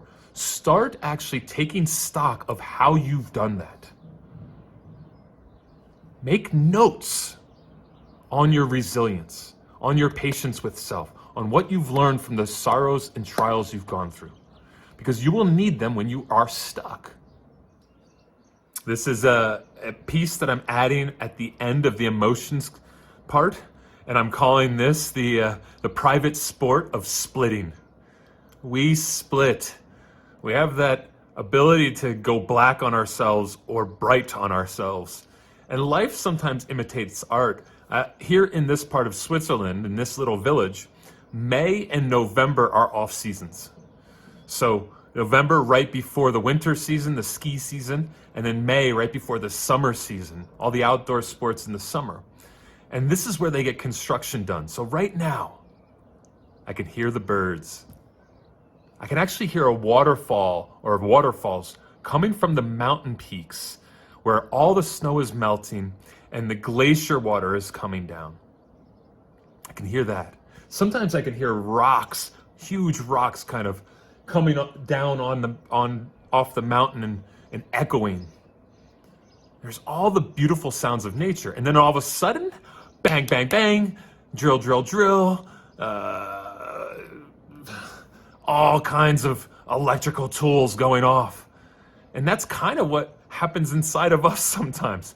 We're in an elated moment. We feel kind of 70, feel pretty good. Life is going great. And then, boom, morose, stuck in the mud. Life sucks. We vacillate between idealization and devaluation. We vacillate between a near manic exertion in life. A lot with our work, we can go all in, and then boom, we're slumpied and we're paralyzed, and there's inaction. And we kind of feel like that 9-3 swing. We are functionally bipolar. Now, if you are diagnosed bipolar, I don't mean this as a slight to you, but on the health continuum, we all have a little bipolar going on. But fours, they can tend to swing on monkey ropes between all kinds of emotional experiences.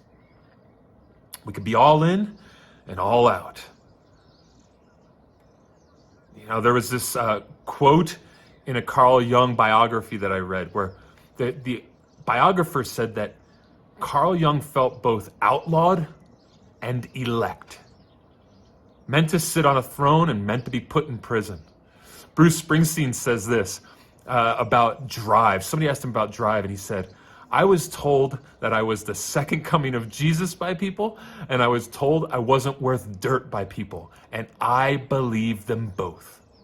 And that's what gives me this drive. John Steinbeck, one of my favorite authors, said this: my sufferings have been great, not in their circumstances, but in the feeling I ascribed and felt in response to any hurt. But my pleasures have been similarly experienced with great emotional attention. We have this psychological tendency for us to jump back and forth. And sometimes it's painful, and sometimes they feel diametrically opposed. There is an inferiority-superiority split that we have. And I'm going to keep going with those bells in the background because that's what life is. Things are going great, and then some banging is in our ears. And it feels like shit for a while. And how do we reconcile this dualistic split? You might have felt this. I am everything, I am nothing. Like Bruce talks about. 1 second, you're so confident. And the next second, you feel like crap. We do these kind of tricks even, this dreamy delirium that I talk about. We kind of inflate our imagination to get out of the funk. Or we split towards grandiosity, a defense against depression, against deep pain. We start to inflate. It's kind of a natural thing to volley like this for us. And at times we need deliverance because the cartwheeling feels really out of control. Now, one, we can lean on our confidence. free to make real choices, free to actually talk ourselves off the ledge, especially when we're in that inferiority place, when we're in that slump, that stoop shoulders, that swampy place.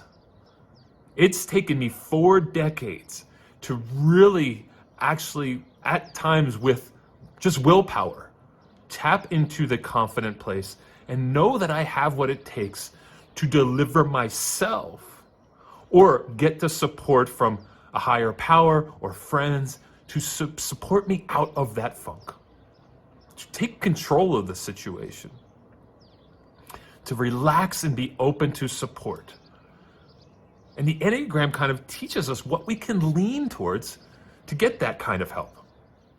We may lean towards action of the 3. We may lean towards our other wing, the 5. We investigate, we deliberately go into the content to come up with some solutions. We might move into our high side, our 1, and be disciplined and ordered. And not so stuck with that inner critic. They have the inner critic too, but they can actually lean into a place of confidence in their ordered way they do life. We might lean into our 2 also. Now, it's interesting. The 2 is the low side, but the 2 also has things that we need. Just like we could become a cop, like a 1, when we're in a bad place, we gravitate towards both the positive and negatives of our high and low side. And so in the positive side of the 2, this is where we can get support or be supportive to others to actually do an emotional cleansing or emotional clearing. We can't always live in an anticipated loss, persistently and annoyingly needing to disapprove of ourselves. Now, while we have that prison, we also have the prison of inflating ourselves. So if we move from confidence to arrogance, well, that is also not helpful. Now, I have told you guys in other videos that I would rather you live in arrogance than self-defeat. Get up to that line between confidence and arrogance, and sometimes step over. This is how we become confident. We kind of mess in that world a little bit. My friends call it becoming too much of the Drew Dog. If you follow me on Instagram, you know that I'm at the Drew Dog, spelled D-A-W-G. My friends since high school have called me the Drew Dog. I didn't make it up, but now I tell people I'm the Drew Dog. And there is times when I am so confident and energized that I just slip over the boundary line from confidence to arrogance. And my friends will just politely say or forcefully say, hey dude, you've become too much of the Drew Dog. We have to reckon with these polars. This is the inner metronome of our world. Back and forth we go. This is cognitive dissonance. I'm great, I'm a loser. 2 truths that are diametrically opposed, that are living within us, that are occupying the same space. And these 2 things can't kind of be true together, but that's the contradiction. And I ask you this, where are you between 2 thoughts? If you have that inferiority, superiority split, for example, where are you between the 2 thoughts? This is a meditative question you can ask yourself. When the polars are in action, ask yourself, where am I between 2 thoughts? That is a balancing place. Tibetan says this, we instinctively recognize that our well-being depends on our being able both to accommodate and to cancel out our polarities. Bruce Springsteen says this, adulthood is about holding 2 contradictory ideas in your mind without going nuts simultaneously. This is dualistic thinking that we're trying to balance. Holding unfinished things and reconcile them, and often not having to change them. Richard Rohr says, we must allow things to be only partially resolved. bringing opposites into harmony, but sometimes just letting them sit there, or as Debatten says, accommodating them, accommodating these contradictions. This is kind of a tolerance of ourselves and of our shifty mind, of that private sport of splitting. The Buddha, it means to be awake. Jesus talked about staying watchful, awakening, realizing, not about perfection, but some level just understanding what's going on inside of us.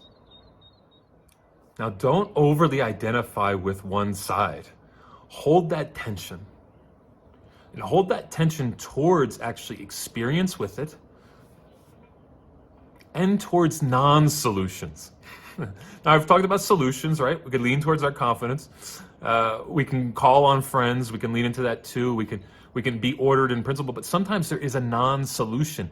And when we don't have to find solution, that's the solution. That's another way out. It's a tricky way out, but we can get good at it with meditative processes.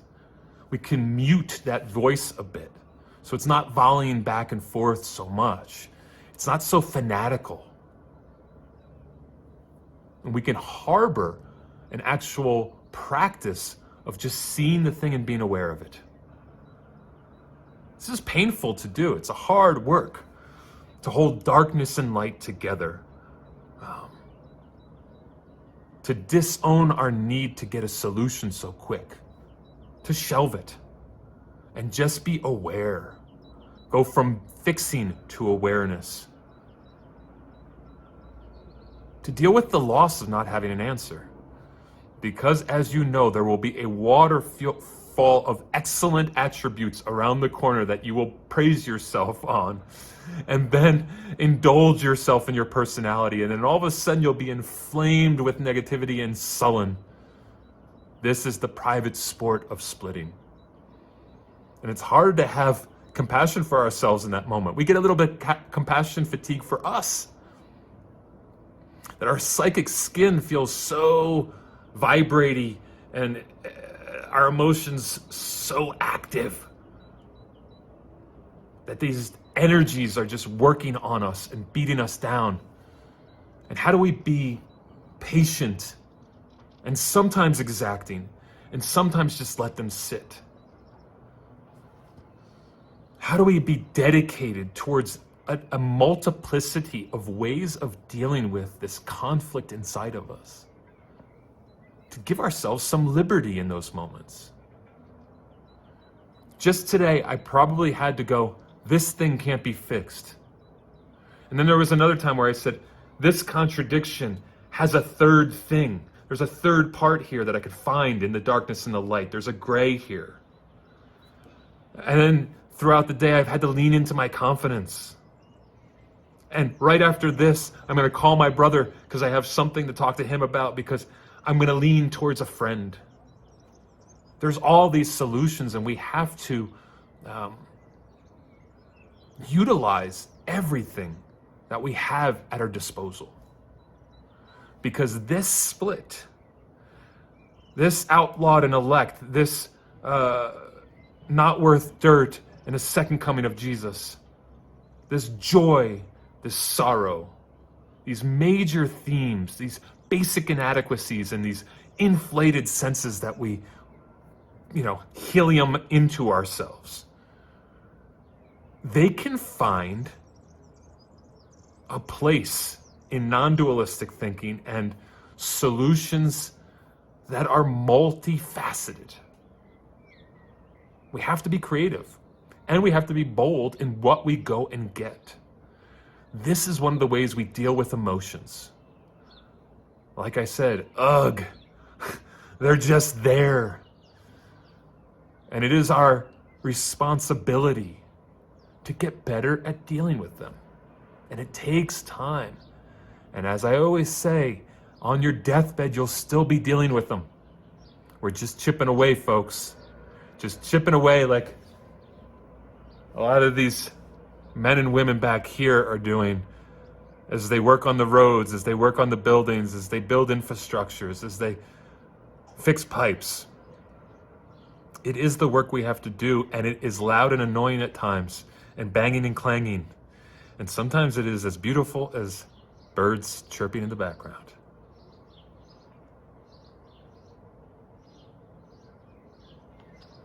Amen? Amen. Yes, there was a little storm that came through, and I know that fours can really get off on a nice spring, oh, there's the bells, a spring shower that makes you feel a little dreamy. And that's what we're going to be talking about right now, is our dreamy delirium. Damn it. I want to get these words right, but those are two D's back to back. I want to keep on going because there is something about the desire to make things really, I don't want to even say perfect, but have a dreamy nature to it. And so we could be self-inflated, self-deluding. We have kind of an inflated inner world that we're playing with. And so days like today, where there's a little dreaminess to it, there's this mist that comes through and then a rain that comes through and maybe the sun starts peeking out. Maybe we get a rainbow in there. That feels really good to us.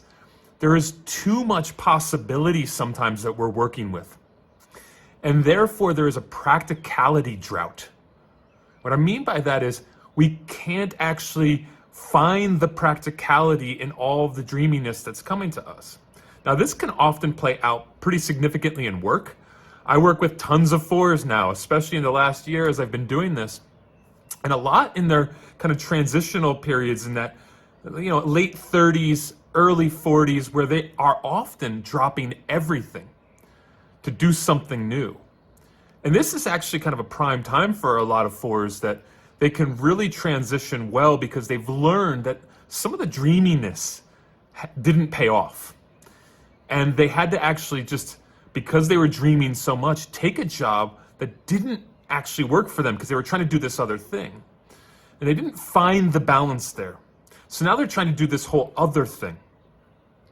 And often we are living as fours in anticipation. What's next, Almost like a 7.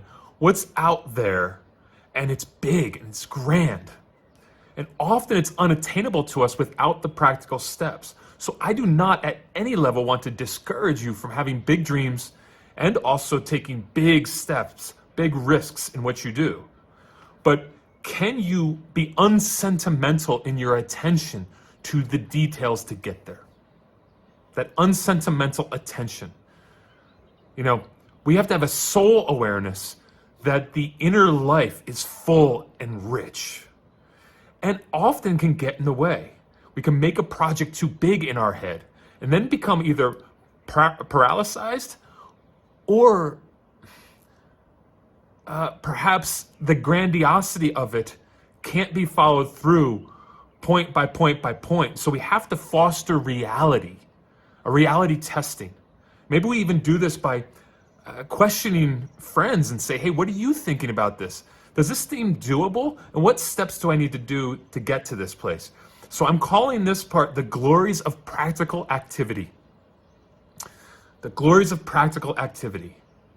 How do we practically, maybe like leaning into our one a bit, get things done? We have that smooth rigidity that we've heard about fours, that there is a kind of defiance in what we think is the best thing. And I'll talk about that a little bit later with elitism, but our creative juices are so rich that we can go beyond in our brains and in our hearts what we can actually do step by step. There is a dramatic effect. It's awesome. There is a terminal specialness we have, like a painful specialness we have. Kind of awesome also. This exceptionality that we play with. Also great. I love it. I have it. Our imaginary world can be such a great influence, but it can't be the only guide. And we can't live in a future that is unattainable to us. We have to be tamed by some realism. Otto Rank, who you guys know I love, has a concept that is called immortalization tendency. the tendency for us to deal with our anxiety about death by going towards being immortal. Find something that is big and grand that we can have a legacy with. And there is nothing wrong with that. I want every one of you to uncork all of your potential. But the truth drug we must take is that if we are living too far in that future, well, we might not get anything. So this isn't reductionist thinking. This is actually grand thinking. I actually want you to use your imagination and creativity so fully that you can accomplish it by taking those steps.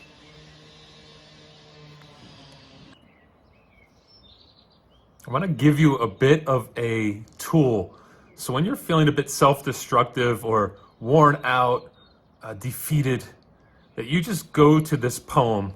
I'm not a big poem guy, but I'm a big Rilke guy.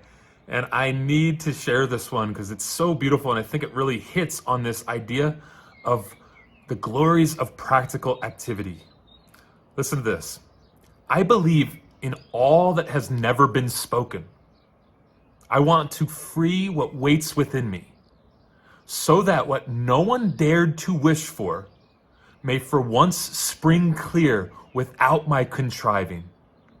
If this is arrogant, God forgive me, but this is what I need to say. May what I do flow from me like a river. No forcing, no holding back. I just want to repeat that. No forcing, no holding back. The way it was with children. Then in these swelling and ebbing currents, these deepening tides moving out, returning, I will sing you as no one ever has, streaming through widening channels into open sea.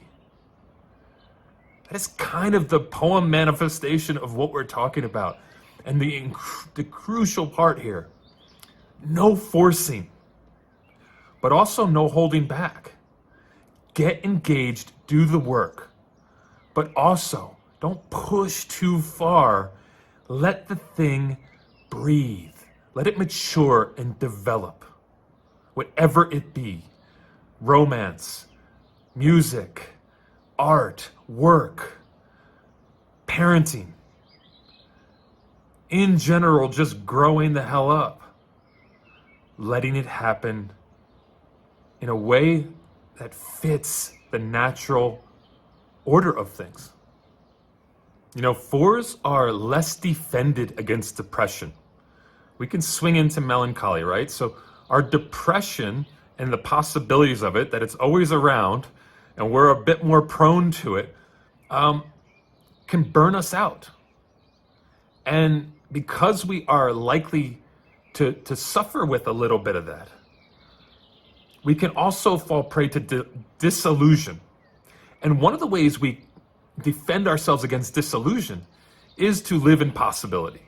And so sometimes there is too much possibility and not enough necessity. And that can be an existential burden. Like nines, we have to lean towards our 3 a bit. And that's great when you have that 3 wing. You can move into action. It's not just possibility, it is necessity. And what we have to do in life is narrow down. Maturity is about narrowing down the field a bit so that you can have some good boundaries on how your gifts are going to be manifested. How that you can give back and have a hyper receptivity to what are the things that make you unique and how can you give those back to the world. So this is kind of a restrictive shaping. We're restricting ourselves, kind of reducing ourselves a bit into some very specific things that we're into, and how is our appetite kind of sharpened. And that's where we'll find a lot of the great possibility. Now that's where the possibility can be manifested. So we need, though, as Carl Jung talked about, collisions. We need reality to hit us, conflict to hit us, suffering to hit us, sorrow to hit us, so that we can shape. So do not be dismayed when trouble falls on you, because it is often sharpening you up and getting you closer to partializing your world. shrinking your world a little bit so that you can devote energy to things that are interesting to you and possibly interesting to others. It's kind of a cool thing that can happen. I'm doing that right now with the Enneagram. And I love film. I love camera, that camera on a person, seeing how they move and how they use a background. And I'm trying to do that even now. I've had to partialize my world to find that. We have to be an over-vigilant, or at least a vigilant guardian of ourselves. Otherwise, I've talked about this before, we can slip into that Jonah syndrome. That Jonah syndrome is like Jonah and the whale. He gets stuck in the whale because he did not want to go to the place he was supposed to go. And he had to go on this long adventure in which, his purpose, in a sense, was not being fulfilled. And to avoid that, we have to do some of the hard work of narrowing ourselves down. Practical focus. And this helps us become more concentrated a bit on our outside, not just our internal worlds, what we can give outside. We are inherently impatient fours. And that can actually get in the way of success. I always have to ask myself a question when I'm dealing with some desire and dreams and ambition is, what am I impatient about? Can I let the universe be the universe? Can I let God be God and work slowly? I've said this before, trust in the slow work of God. You don't have to believe in God, but you get it. Like, we have to deconstruct our assumptions to actually gain some control. It's kind of a shelving control to gain some control. And in that, we will see how potent we are. That some of our far-fetched ideas aren't that far-fetched if we have some practical principles to get us there. We have muscular spirits. Yes, we do. When our spirit aligns with logic, though, and practicality, that's when we're most potent for us. So we have a penchant for wanting to start at the top. I don't know about you. I'm a 4-wing 3, so I always want to start at the top. I see myself as like, I'm into a thing and I want to be number one at it right away. This isn't reality. So you can be a reacher. You might even skip stations, but you have to go in a way that is dealing with some kind of reality, dealing with some kind of wisdom. Sometimes that's choosing between two partial goods. Quite frankly, I'd like to be on a network station right now and have all kinds of production team and sound and audio and all of the things that would make this so sexy. But that was a step too far. And so now it's just me and a freaking camera. There is a third something. And that's sometimes what we have to look for, is the third thing. So we are going to stand in the middle of that pain of being stuck sometimes, neither fighting nor denying or fleeing, but just looking for optionality, practicality, not shelving our dreams, not producing small, not filling our bellies with worthless calories and saccharin. But no, eating full of life. But part of that is to really tap into the 1, tap into the 3, tap into those parts that just get things done practically. That's where we can uncork. All right, I hope I've unmasked you a little bit there. Some of you are well on the journey. Some of you have really found your sweet spot. I know I'm working with a bunch of you right now that have found that kind of practicality and dream and putting it together and working through the patience part of going slowly. And then all of a sudden it hits and it starts moving quick and you don't even know what to do. All right. Thank you for dealing with me, I guess. I don't know. The birds are okay. The birds are going to be chirping the whole time anyway.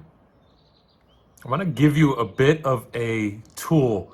So when you're feeling a bit self-destructive or worn out, defeated, that you just go to this poem.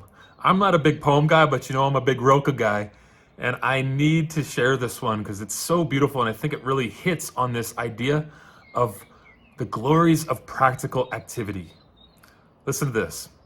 I believe in all that has never been spoken. I want to free what waits within me, so that what no one dared to wish for may for once spring clear without my contriving. If this is arrogant, God forgive me, but this is what I need to say. May what I do flow from me like a river. No forcing, no holding back. I just want to repeat that. No forcing, no holding back. The way it was with children.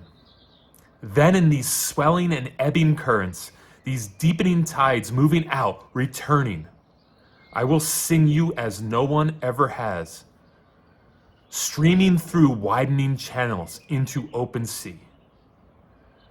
That is kind of the poem manifestation of what we're talking about. And the crucial part here, no forcing, but also no holding back. Get engaged, do the work, but also don't push too far. Let the thing breathe. Let it mature and develop, whatever it be. Romance, music, art, work, parenting. In general, just growing the hell up. Letting it happen in a way that fits the natural order of things. More confessions coming from Uncle Drew over here.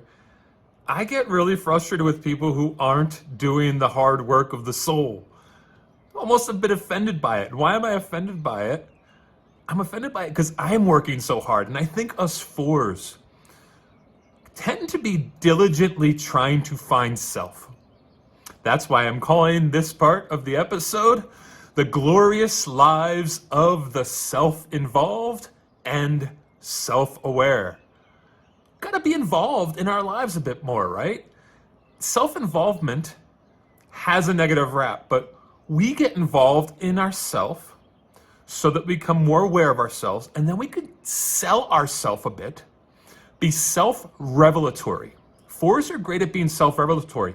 Even you introverted self-preservers, you're constantly kind of sharing something with the world about yourself. Some of us more directly do it, telling stories, revealing the work we're doing on ourselves. I'm doing that right now. There's a self-revelatory component of how I work. And as a therapist, the same thing. I tell stories about my life and the things I'm working through to help illuminate how you can work through your life. And there's almost an offense I take at people who aren't doing that. And I have to constantly tell myself, as I'm walking in this world, that I have no more right to this place than anyone else. And just because I geek out on self doesn't mean everyone else has to. But what I can do is be a standard bearer or something of a liberator of folks and share my story so that they can feel comfortable sharing their story.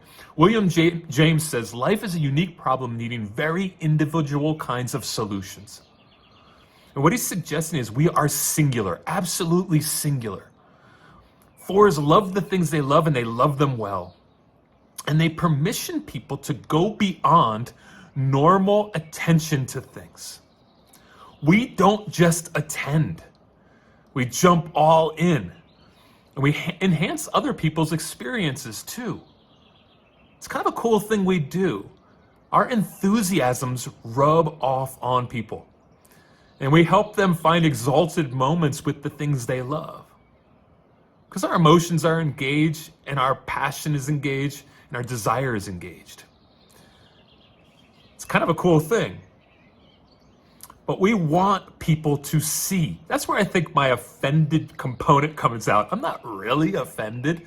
There is a part that is like excruciatingly intense about my own work. And a part of me that's like frustrated that I do that. So therefore, I kind of project on people that frustration because I'm worn out at times with myself. That self-involvement really gets too self-involved. But what we are good at doing for us is seeing the dark and the light, the black and the white. And we find some gray. And we help people see the grays and the different tones in their own life. This is a skill. It's a creative skill. Making life less ambiguous to others. Helping them attend to their heart. What's going on in there? What's going on in the subterranean regions of their soul? Elucidating things for them and helping them commune with themselves, to have intimacy with themselves. I, as a 4, and specifically gifted, I guess, at helping people and seeing things in them, I mean, I am also trained, I have an antenna to pick up unique stuff. A radar for unique stuff in people. A psycho-architecture I see. So I see some emotional foundation in someone. And some of the gifts that they have that is kind of the structure or the bones of the place. And then we make the place have a great interior. And a psycho-architect is kind of finding the gifts and the edges and the foundation, the roof of a person, and helping them put that together with solid construction. Maybe you do this too. Maybe you have the gift and you're not enhancing it. You're not taking the risk to share with people. You're not taking the risk to help them fumble with the gadgetry. My therapist once said to me, and I said this before, that you don't have or have not found or reached a sane estimation of what you have. Your perception of self is fucked up. It's not sane. Now, he said that many years ago. What he was trying to communicate to me is that I already am the thing I am seeking. I'm already the thing I'm seeking, and so might you be. It's all here. We just have to extract it. You're already likely, and I say this to ones also, because they're so intense in their personal journey and their personal work, that you're already at the tip of the spear of working on your shit. 4s have a deep passion towards self-expression and creativity. That's why a lot of us are artists.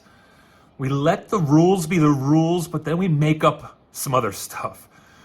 And we don't want to totally fit in. We giggle at conformity. We giggle at narrow lanes. We laugh them off. We have an inflamed interest in ourselves, but also in helping others have an inflamed interest in them. So people catch our enthusiasm. And we can promote and parade them. And we can say to them, you can go your own way. You know that song, you can go your own way. I'm not... disregard. I want to get people excited about themselves. I want to get you excited about yourself. I want to get people to have kind of a horny disposition towards life, to buy into themselves, to buy into their unboundedness, not just their boundness. And being with them, being with a 4 is not a neutral experience. And I think because of that, some people resist going farther in their development of self. You're worried it's going to rub people the wrong way. But when you are authentic and fabulous, you're also going to be frustrating. You are not neutral. You have an itchy tongue at times. You want to share things. You want to be enthusiastic and intense. And that's going to cause friction with some people. You are in a world that can't quite contain you. And that's okay. Don't hate it. Because you have some of the concoction that people need to get off on. John Steinbeck says, most people have 2 balls, but there are a few who have 1, and even fewer who have 3. You have to get over your fear of rejection by being your unique self. You have to get over rubbing people the wrong way. And also lead. You're so into and addicted to the search of self How much can I possibly know about myself? A fear of being uninformed about self. The self is something we need to achieve over and over again, we say to ourselves. At least most fours do. That we are an odd and peculiar thing and shall not opt out of that oddity. Do not refuse it and be perpetually alert to it. And yes, maybe be a freak about self-improvement, but then share what you've learned. This is the glamorous lives of us fours that are self-aware and self-involved. And we have to trust in the gut that we have some of that stuff. And here's what I want to tell you about what Carl Jung said. Because Carl Jung understood that this is going to be a hard thing for us to do. Us in general as humans, but specifically fours. Do not compare, do not measure. No other way is like yours. All other ways deceive and tempt you. You must fulfill the way that is yours. It is the four's personal genius to be able to dance in darkness and light.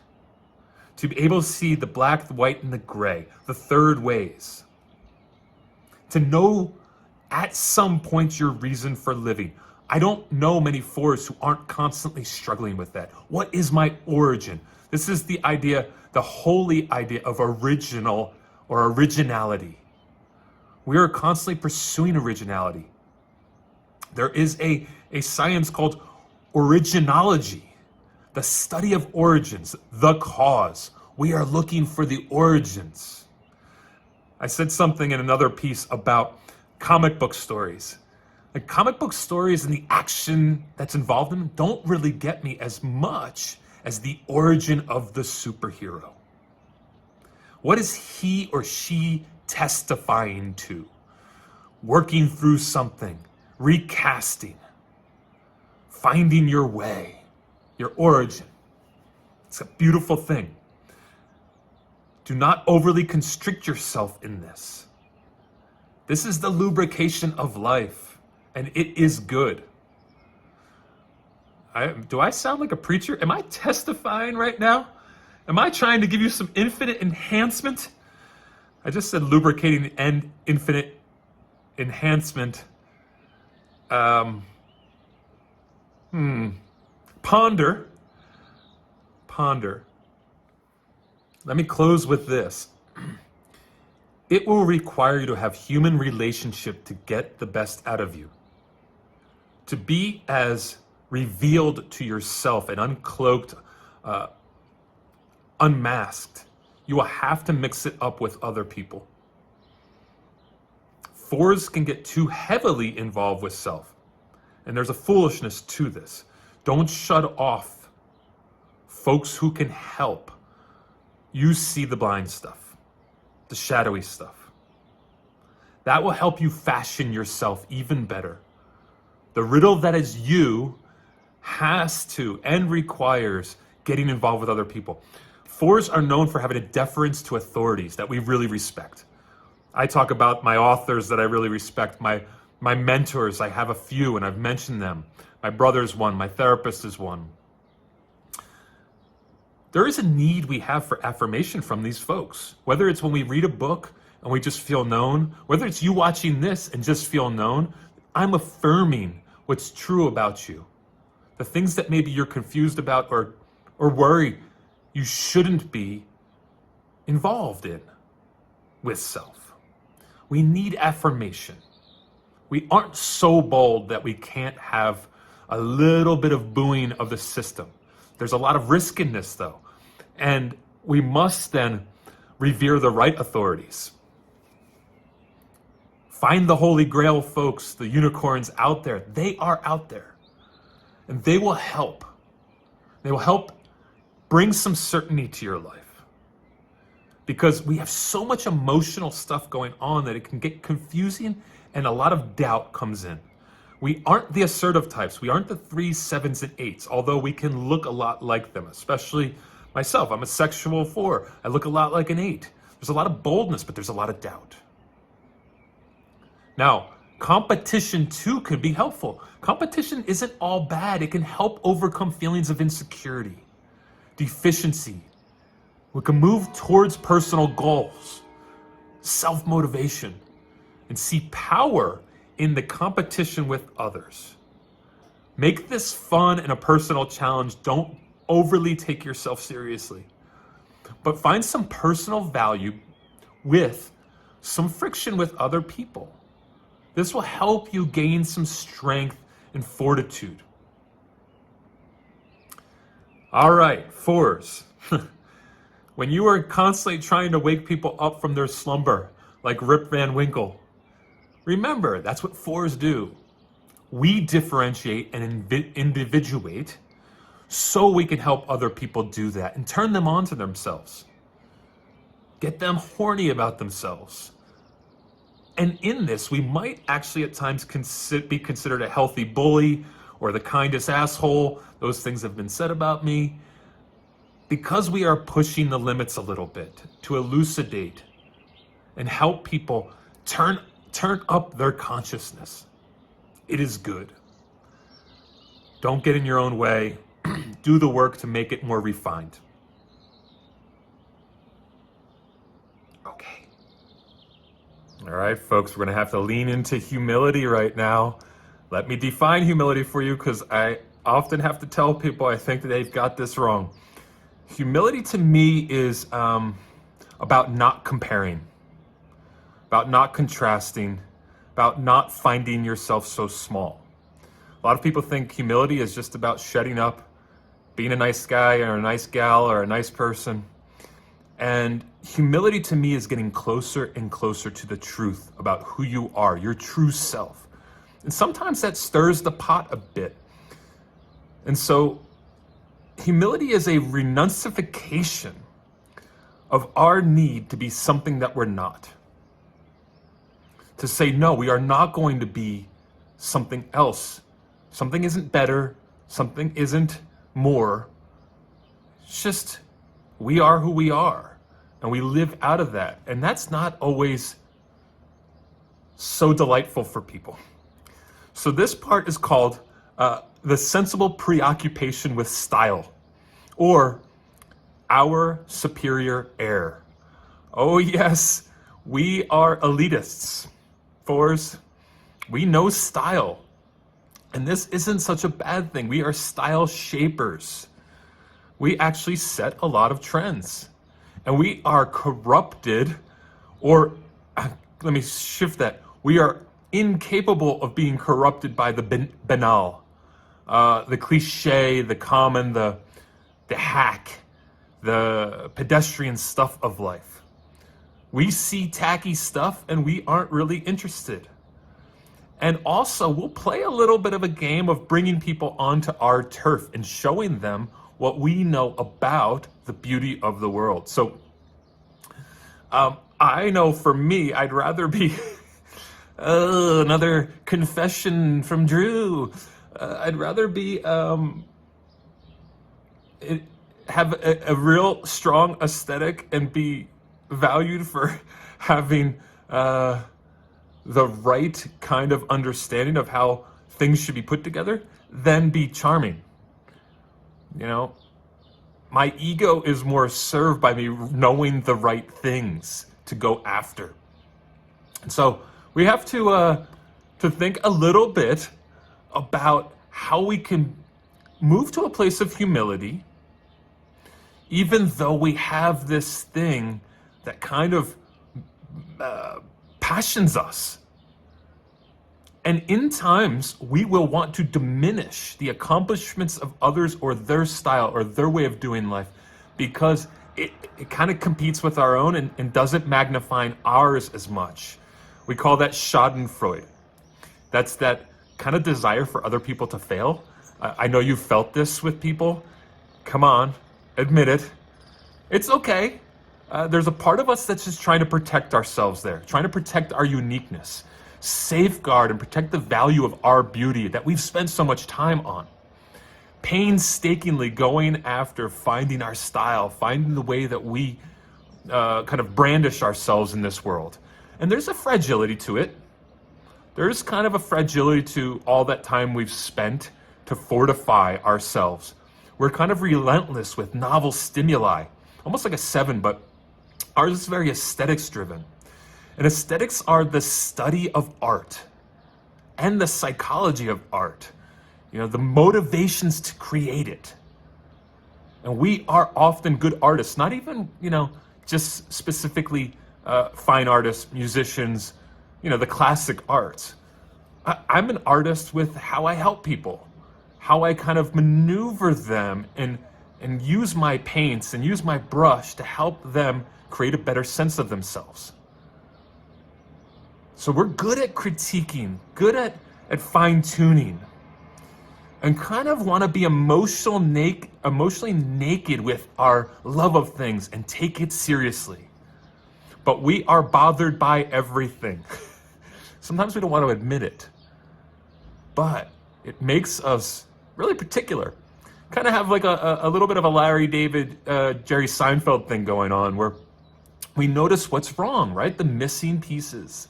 And we're probing and strobing our stuff, letting it be seen, but also probing to see what's good out there. Now, our holy idea, this is conceptually in the Enneagram, there's holy ideas, things that your number really wants to magnify, and ours is originality, as we've talked about before. To be an originologist, an originologist, words, morning. We don't want to partially be exemplary. We want to reflect who we are. Charles Spurgeon, the 1800s pastor in England, who had a really deep understanding of anxiety, depression. There's probably a bit of a 4 in him.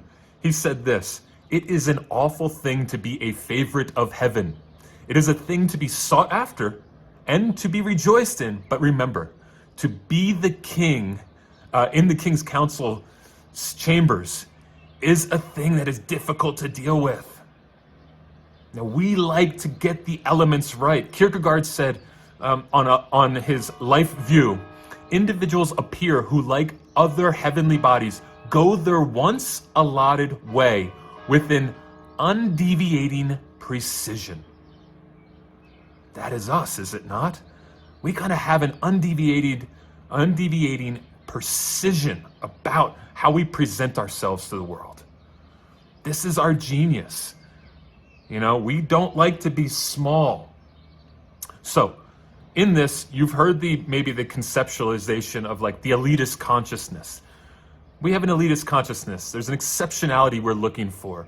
Eye has not seen, nor ear heard who we are. We want to represent ourselves well. And we are conscious of our individuality, our beauty, our uniqueness, and therefore we can become a high transference character. What's transference? Transference is when people kind of project on us certain things. So when we're living in the kind of heavenly sense of being ourselves, people will see that we have the courage to be ourselves, and they will divest in themselves and their power to kind of put some energy on us and some power into our position so that we can influence them and challenge them, and they can admire us a bit or hate us for being so comfortable in our skin. Now, you guys know that lights on and off.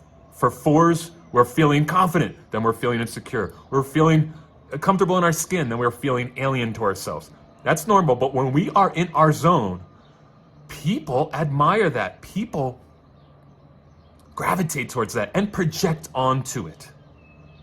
Again, they divest of themselves to put something on us. We are good at deselecting in life. You might deselect people, you might deselect clothing, you might deselect music. You know what you don't want because you know what you want so well. And sometimes this feels arrogant, feels uncomfortable for you. You feel not so humble. Remember, humility is about being your true self. And if your true self knows very specific things they want and desires, that's cool. Go to it. It's not bad to have heavyweight opinions. It's another thing to lord them over people and pressure people with them, to make them feel small, to play people. I'm going to pause because this is going to go on for a while. But it is beautiful in the morning as the sun's hitting the right side of my face. It's just a nice way to start a morning with the music of the church bells and the birds and the sun just heating up my back. Whew. The bells have stopped, but the bells of your personality, the bells of your uniqueness have not gone off. See what I did there? You're out there, and because you are conscious of your individuality, your confidence in that can cause discomfort and challenge for others. You know, our confidence causes less peace in some other people. And it also causes them to kind of want to draw to us. Now, you are not neutral. I tell fours this all the time. You're gonna probably stir the pot a little bit, even with your just presence. And this is the trial of being who you are. That if you are interested in things and you are passionate about things, you are going to deselect a lot of people, or they're going to know that you might deselect them because your consciousness towards elitism is so loud inside of you. People pick that up. Unconsciously or consciously or subconsciously, they're picking it up. And sometimes they'll move away from you because it's threatening. Now, what do we do with this? This is the conceptualization of aesthetic sublimation.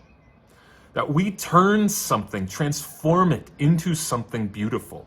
We can take pain and turn it into something beautiful through art, through expression. You know, immature art is self-pitying, it's indulgent, it's filled with victimhood. But beautiful art takes something broken and makes it beautiful. And it makes people feel known and understood. So we can be a little cursed by our knowingness of what we want. But what we can do with that is sharpen it. Elaine de Botton says, "Beauty then is a fragment of the divine, and the sight of it saddens us by evoking our sense of loss and our yearning for the life denied us."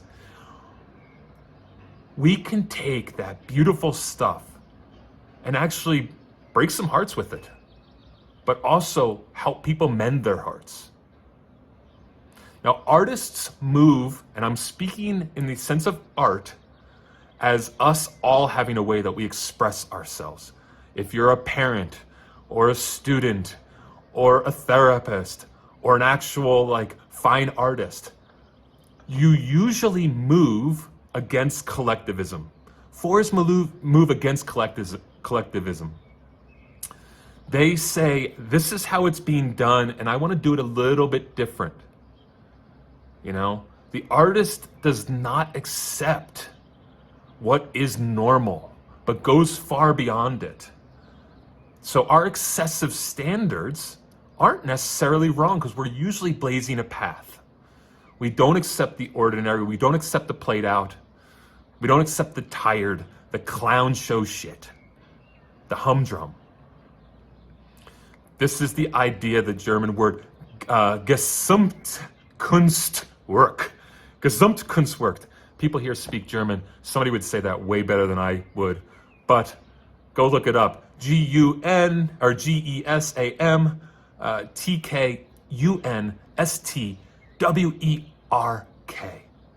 Shaping life as a total work of art. Aren't we good at that? Like even right now, the first thing that hit me as the sun came over the mountain as I'm doing this is this is gonna affect the shading and the shadows, and also it's kind of beautiful with this sun rays coming over.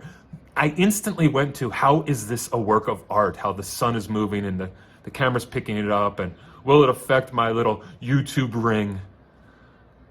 It's a natural inclination for me to jump right into that because that is the 4E stuff that we've got going on. We're principled in our pickiness about the beauty of things.